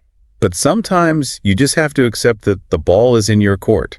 Ah, yes. That's when it's someone else's turn to make a decision or take action. It's like passing the baton in a relay race. Exactly. You've done your part, and now it's up to them to decide what to do next. It's often used in negotiations or discussions, right? Yes, like when you've presented your offer and you're waiting for the other person to respond. And sometimes, to get things done, you just have to burn the midnight oil. Yeah, that's a good one. It means staying up late, working, usually on a project or deadline. Back in the day, it literally meant working by the light of an oil lamp. Right. But nowadays, it's more about that feeling of burning the candle at both ends. But sometimes, you have to face those challenges head on. Like when you have to bite the bullet. It means doing something difficult or unpleasant, even though you don't want to. Like going to the dentist, right? Yeah, exactly. Or having that tough conversation you've been putting off. But on a brighter note, some things happen very rarely, like once in a blue moon. Oh, I love this one. It's so poetic. And it actually refers to a real astronomical event, Really? Yeah, when a second full moon occurs within the same calendar month. It doesn't actually look blue, though. Oh, that's interesting. So it's something that happens very infrequently. Exactly. Like winning the lottery or seeing a unicorn. Now, let's talk about maximizing efficiency. It's like when you kill two birds with one stone. Yes. It's about accomplishing two things with one action, isn't it? Like if you need to go to the post office and the grocery store, and they're right next to each other, you can do both errands in one trip. Exactly. It's all about being smart with your time and effort. And sometimes things are surprisingly easy, like a piece of cake. Oh, yeah. That's a great way to say something was simple and effortless. It makes it sound almost enjoyable, right? Like it was no trouble at all. Exactly. Like, that exam was a piece of cake. But be careful not to put all your eggs in one basket. Oh, yes. That's a good reminder. It's about diversification, isn't it? Not putting all your hopes or resources into one thing. Exactly. It's like spreading your risk so if one thing doesn't work out, you have others to fall back on. Right. Like, don't invest all your money in one stock. Or don't rely on just one person for your happiness. Speaking of revealing secrets, sometimes you accidentally spill the beans. Oops. That's like letting the cat out of the bag. Right. But maybe a bit more unintentional. Right. It's like you just blurt something out without thinking. And it can be so embarrassing. It is. Especially if it's a secret that you're supposed to keep. Oh, for sure. But sometimes it's just a funny slip-up. But it's always important to consider different perspectives and not take everything at face value. That's when you take something with a grain of salt. Yeah, it means being a little skeptical, doesn't it? Not believing everything you hear. Especially in today's world, with so much information flying around, it's crucial to be discerning, to question things. Right. Not everything is as it seems. So how do you decide what to take with a grain of salt? What are some red flags? That's a good question. I think it's about looking at the source of the information, you know. Is it a reliable source? And sometimes, no matter how hard you try, you just have to throw in the towel. Yeah, that's when you admit defeat, isn't it? You realize it's time to give up. It's like knowing when to walk away from a fight. Right. It's not always easy, but sometimes it's the best thing to do. And have you ever felt like you were barking up the wrong tree? Oh, definitely. It's when you're pursuing a path or a solution that's just not going to work. You're putting in all this effort, but you're headed in the wrong direction. It's like you're lost in the woods and you keep going deeper and deeper, but you're not getting any closer to your destination. Exactly. And sometimes it takes a while to realize that you're on the wrong track. It does. But it's important to be able to recognize those dead ends and be willing to change course. So how do you know when it's time to stop barking up the wrong tree and try a different approach? I think it's about paying attention to the signs. You know, if you're not making any progress, if you keep hitting roadblocks, it might be time to step back and reassess your strategy. That's great advice. Now, wouldn't it be amazing to always have the best of both worlds? That is the dream, isn't it? It's like having your cake and eating it too. Exactly. It's about finding that perfect balance, that ideal situation where you get the advantages of two seemingly opposite things. Like imagine working from home, but still having that sense of community and collaboration that comes from being in an office. But sometimes you just have to throw caution to the wind and go for it. Oh, absolutely. It's about embracing risk and spontaneity, letting go of your fears and just going for it. It's like that feeling of freedom and excitement when you decide to do something unexpected. Exactly. Like quitting your job to travel the world.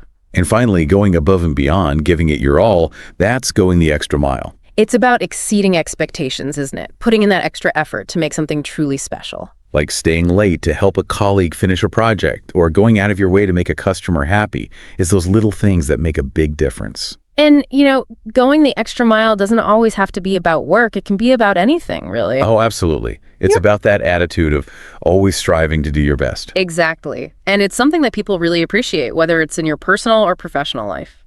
So we've covered a lot of ground here, explored 21 essential idioms. What stands out to you so far? Any favorites? So many great ones. I think bite the bullet is one that really resonates with me. It's a reminder that sometimes we just have to face those challenges head on, even if it's uncomfortable. What about you? I think the best of both worlds really appeals to me. That idea of finding balance and enjoying the benefits of different perspectives. Yeah, that's a good one. It's a reminder that we don't always have to choose one thing over another. Sometimes we can find a way to have it all. Exactly. And that's a great note to end on for this part of our deep dive.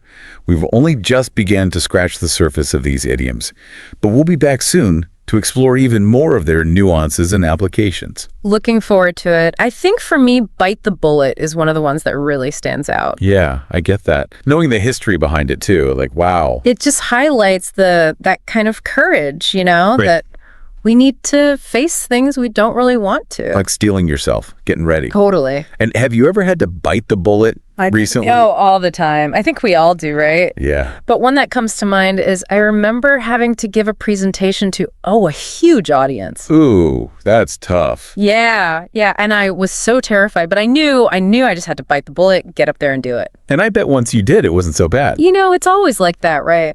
The anticipation is worse. The build-up.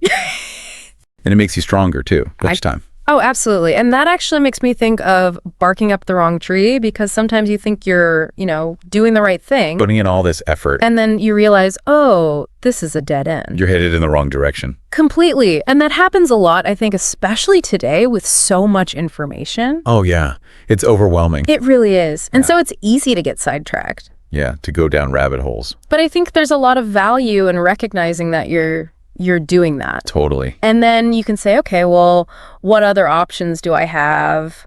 How else can I approach this? It's about being flexible, being adaptable. Yeah, and I think that leads us nicely to the best of both worlds, because... Ooh, the ideal. Right. Because sometimes you You do have to choose one or the other, but sometimes you can find a way to get the benefits of both. To kind of merge them. Yeah, exactly. It's like, having that flexibility of working remotely, but also still having that in-person connection.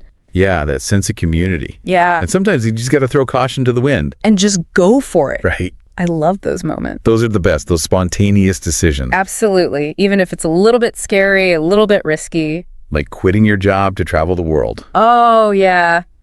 That's a big one. But so freeing.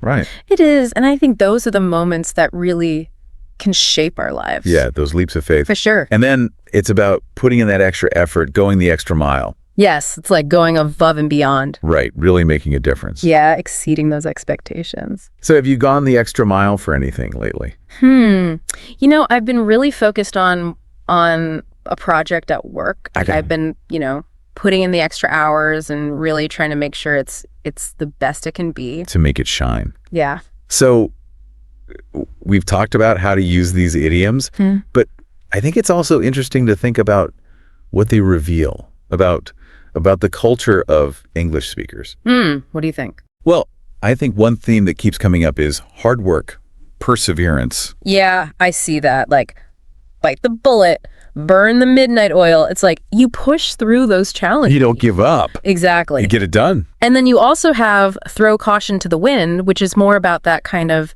risk-taking spirit. Yeah, that adventurous side. So it's interesting. It's like there's that balance. Of both. Yeah, you work hard, but you're not afraid to try new things and take a chance. And the best of both worlds speaks to that, that balance, compromise. Yeah, like finding the middle ground. Yeah. Trying to see things from different perspectives. And take it with a grain of salt, which is kind of like, don't believe everything you hear, right? Question things. Be a critical thinker. Yeah. So as we wrap up this part of our deep dive, what would you say are some key takeaways for our listeners? I think don't be afraid to start using these idioms. The more you use them, the more natural they'll feel. Practice makes perfect. Absolutely. And I think it's important to remember that idioms are more than just words.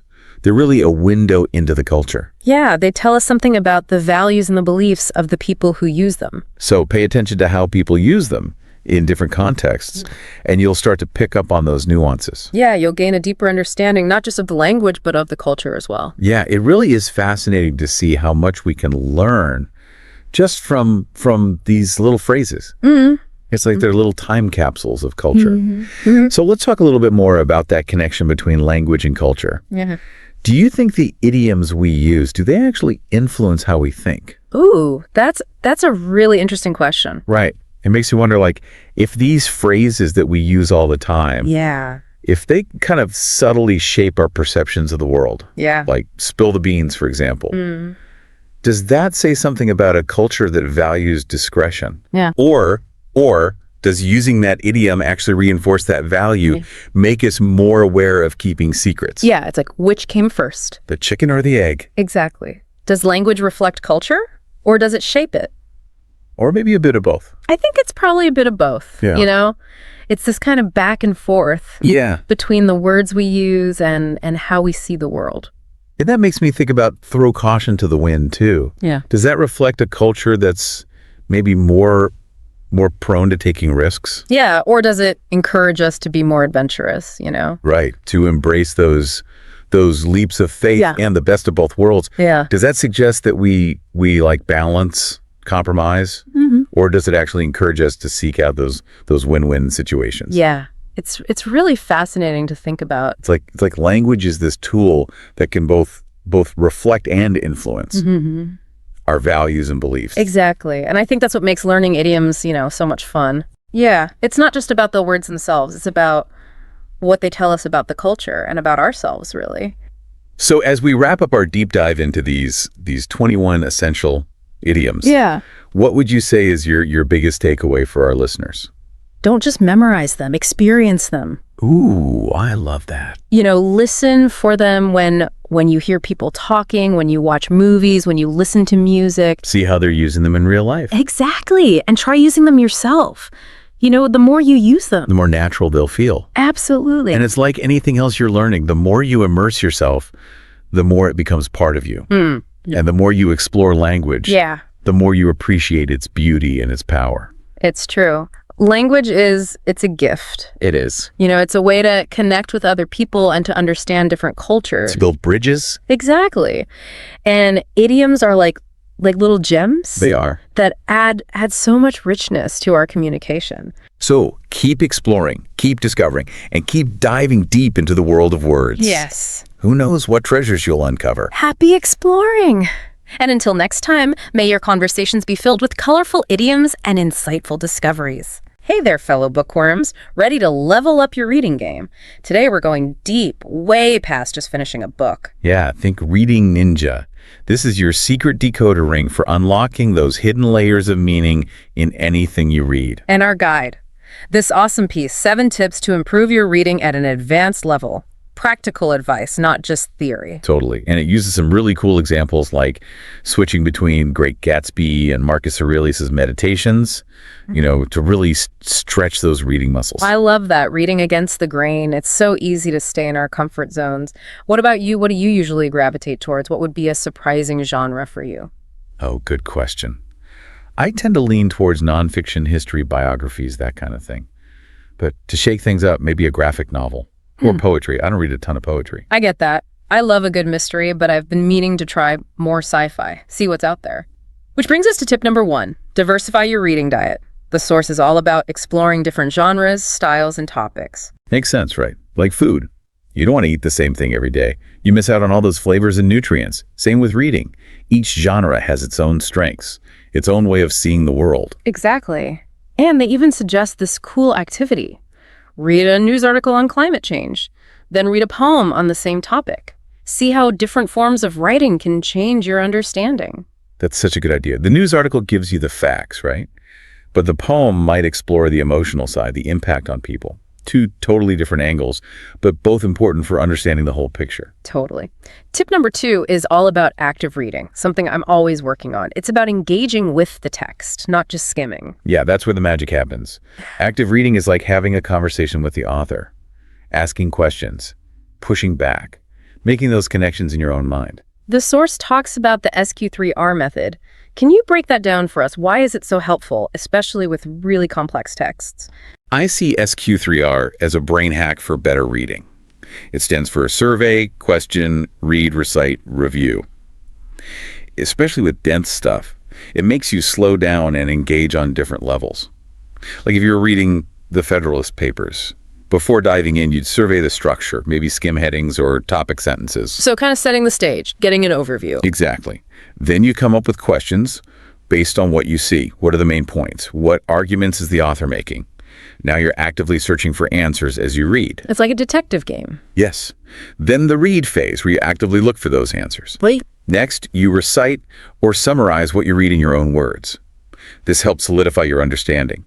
And finally, review to make sure you remember the key points. Intense, but it sounds super effective, especially for those brain bender books. A mental workout, but a good one. Okay, tip number 3 always gets me excited. Expanding our vocabulary. They suggest keeping a vocabulary journal, which sounds fun. Like building your arsenal of words. But what about those words that just completely stump you, like singularity in Stephen Hawking's A Brief History of Time? I remember just staring at that one, completely lost. I know that feeling. You got to become a word detective. Context is everything. You can often figure out the meaning using root words, prefixes, suffixes, break it down into smaller parts. Like solving a puzzle. And once you crack the code, that word unlocks a whole new level of understanding. I had that with epistemology in a philosophy book. I finally broke it down. Episteme meaning knowledge, and logos meaning study. Boom, the study of knowledge. It's the best feeling. And those aha moments build on each other. Every new word opens up more understanding. You can tackle even more complex stuff. Brain leveling up. Tip number 4 is where it gets interesting. Author's craft. Understanding the why behind an author's choices. It's like peeking behind the curtain, seeing the magician's secrets. Totally. They use 1984 as an example how Orwell creates that feeling of oppression through his writing. What are some clues we can look for to get an author's purpose? Oh, so many. Tone, imagery, sentence structure, rhetorical devices, they all add up. Like, think about it. A short, choppy sentence creates urgency, tension, right? But a long, flowing one might feel more thoughtful. Like composing music with words. using different instruments to create different effects. Great analogy.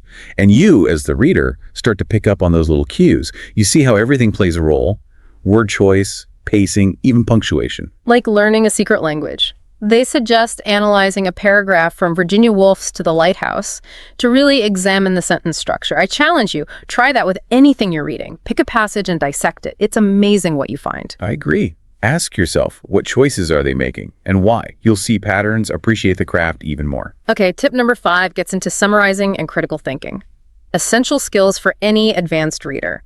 I'll admit, sometimes I just want to get lost in the story, but slowing down to analyze is crucial too. It's like the difference between watching a movie passively versus really engaging with it. When you summarize, you got to boil things down to the essence, really understand the main points.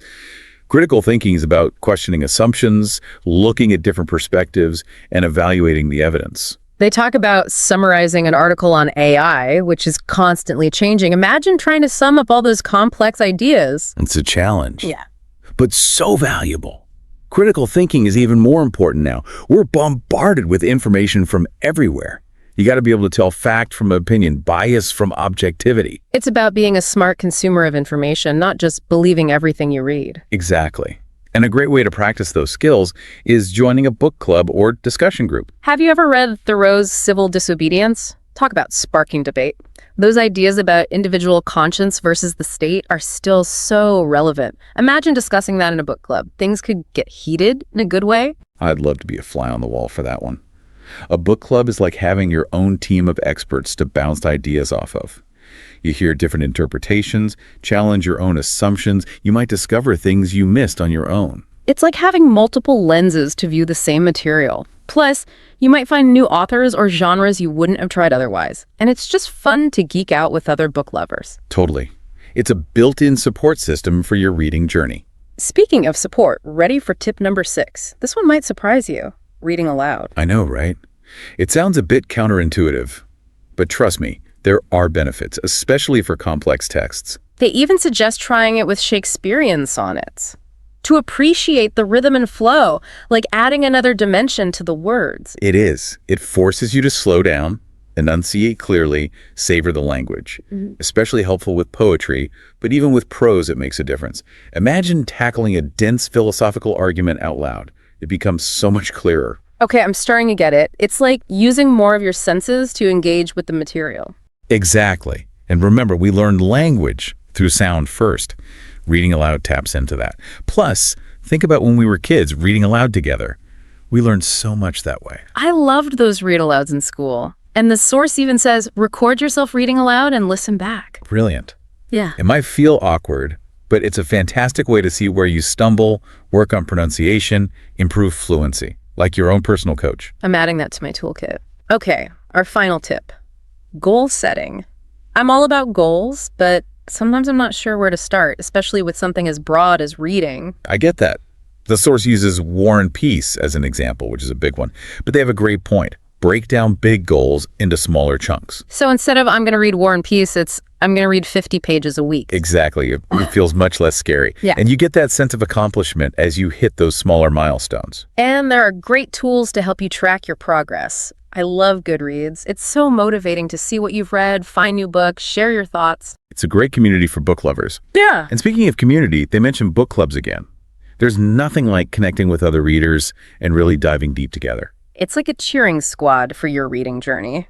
So we've covered a lot. Diversifying our reading, active reading, vocabulary, author's craft, summarizing, reading aloud, and goal setting. It's been quite the exploration of becoming a more advanced reader. It has. And I hope our listeners feel inspired to take their reading to that next level. Me too. You know, as we wrap up this part, it makes me think about the power of reading. It's not just about knowledge. It's about understanding the world and ourselves better. That's beautifully put. It's about empathy, critical thinking, opening ourselves up to new perspectives and possibilities. Exactly. And it's a journey that never really ends. There's always something new to discover, a new connection to make. And with the right tools and techniques, we can keep growing as readers our whole lives.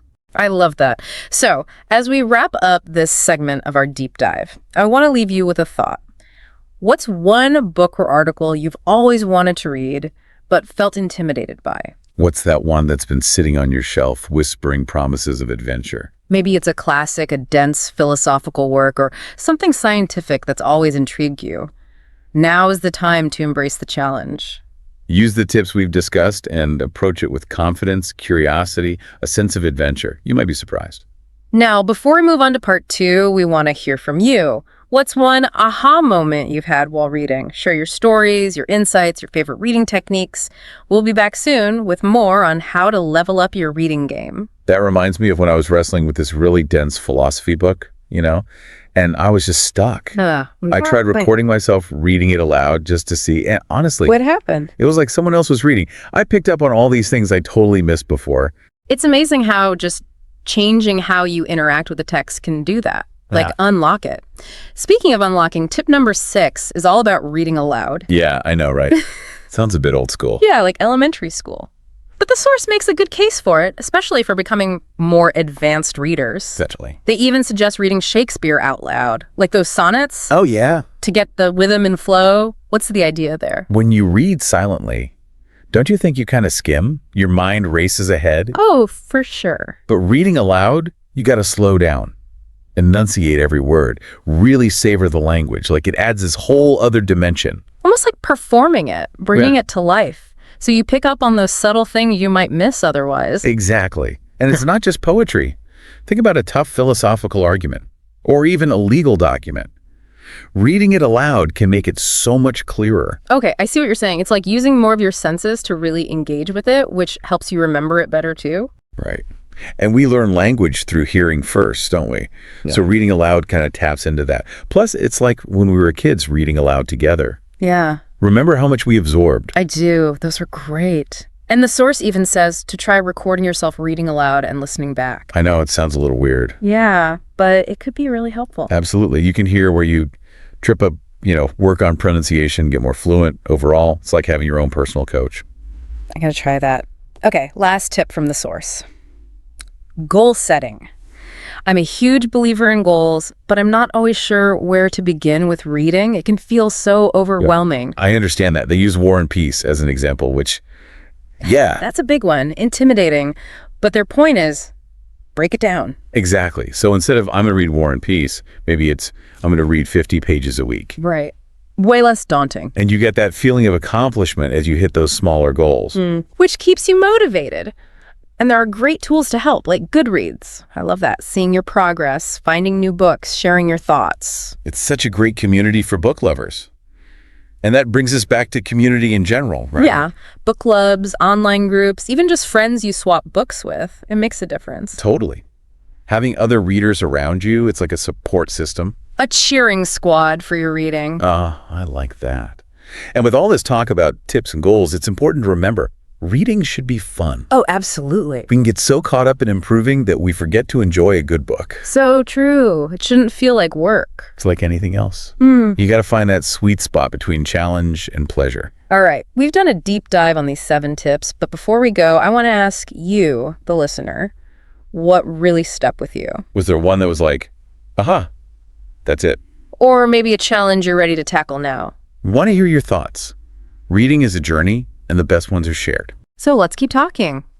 What are your favorite ways to level up your reading game? We'll be back with more soon. So we've been talking about all these great tips for becoming better readers. But sometimes, even with the best techniques, you just hit a wall. For sure. You get those books, those articles, even just certain paragraphs, and you're like, ugh, this is a struggle. Yeah. And it can be so discouraging. You're excited to read something new, and then it just doesn't click. What do you do when you run into that, when you're just not connecting? Well, first you got to remember, it's okay. It's normal to struggle with certain things. Right. It doesn't mean you're a bad reader or that the writing is bad. Sometimes it's just not a good fit for you. I like that, giving yourself permission to not love everything. Exactly. Once you accept that, you can look at those tougher texts with more, maybe a little kindness towards yourself and curiosity. So instead of getting frustrated, you ask, okay, what's making this hard for me? Yeah. Is it the vocabulary, the sentences, the topic itself? Right. And once you figure out what it is, you can start to find ways to deal with it. Vocabulary. Maybe you grab the dictionary or look for clues in the surrounding words. Tricky sentences. Break them down into smaller parts. Or read them aloud. See if the rhythm helps. You're like a reading detective, using your tools to crack the case. I love that. And sometimes the best thing is to just walk away for a bit. Oh, yeah. Go for a walk, listen to music, do something completely different. Come back with fresh eyes. That distance can really help. It's like with a painting, you step back to see the whole picture. Exactly. And honestly, remember that reading should be fun. If you're always fighting with it, feeling frustrated, maybe it's time to try something else. I agree. A different genre, a new author, or even an old favorite that always makes you happy. There's so many amazing books out there. There's something for everyone. For sure. The important thing is to find what you're curious about, what sparks your imagination. You know, as we wrap up this whole deep dive into reading, it keeps coming back to this. Yeah. It's so personal. It really is. We can learn techniques, we can get better at it, but at the end of the day, it's that connection you make with what you're reading. It's like connecting with another mind, even if they lived centuries ago, exploring new worlds, understanding ourselves and the universe better. A journey of discovery.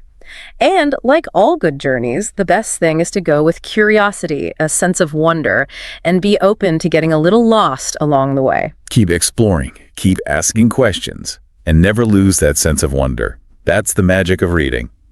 That's all for this episode of The Deep Dive. We hope you found some inspiration to level up your reading game. Until next time, happy reading.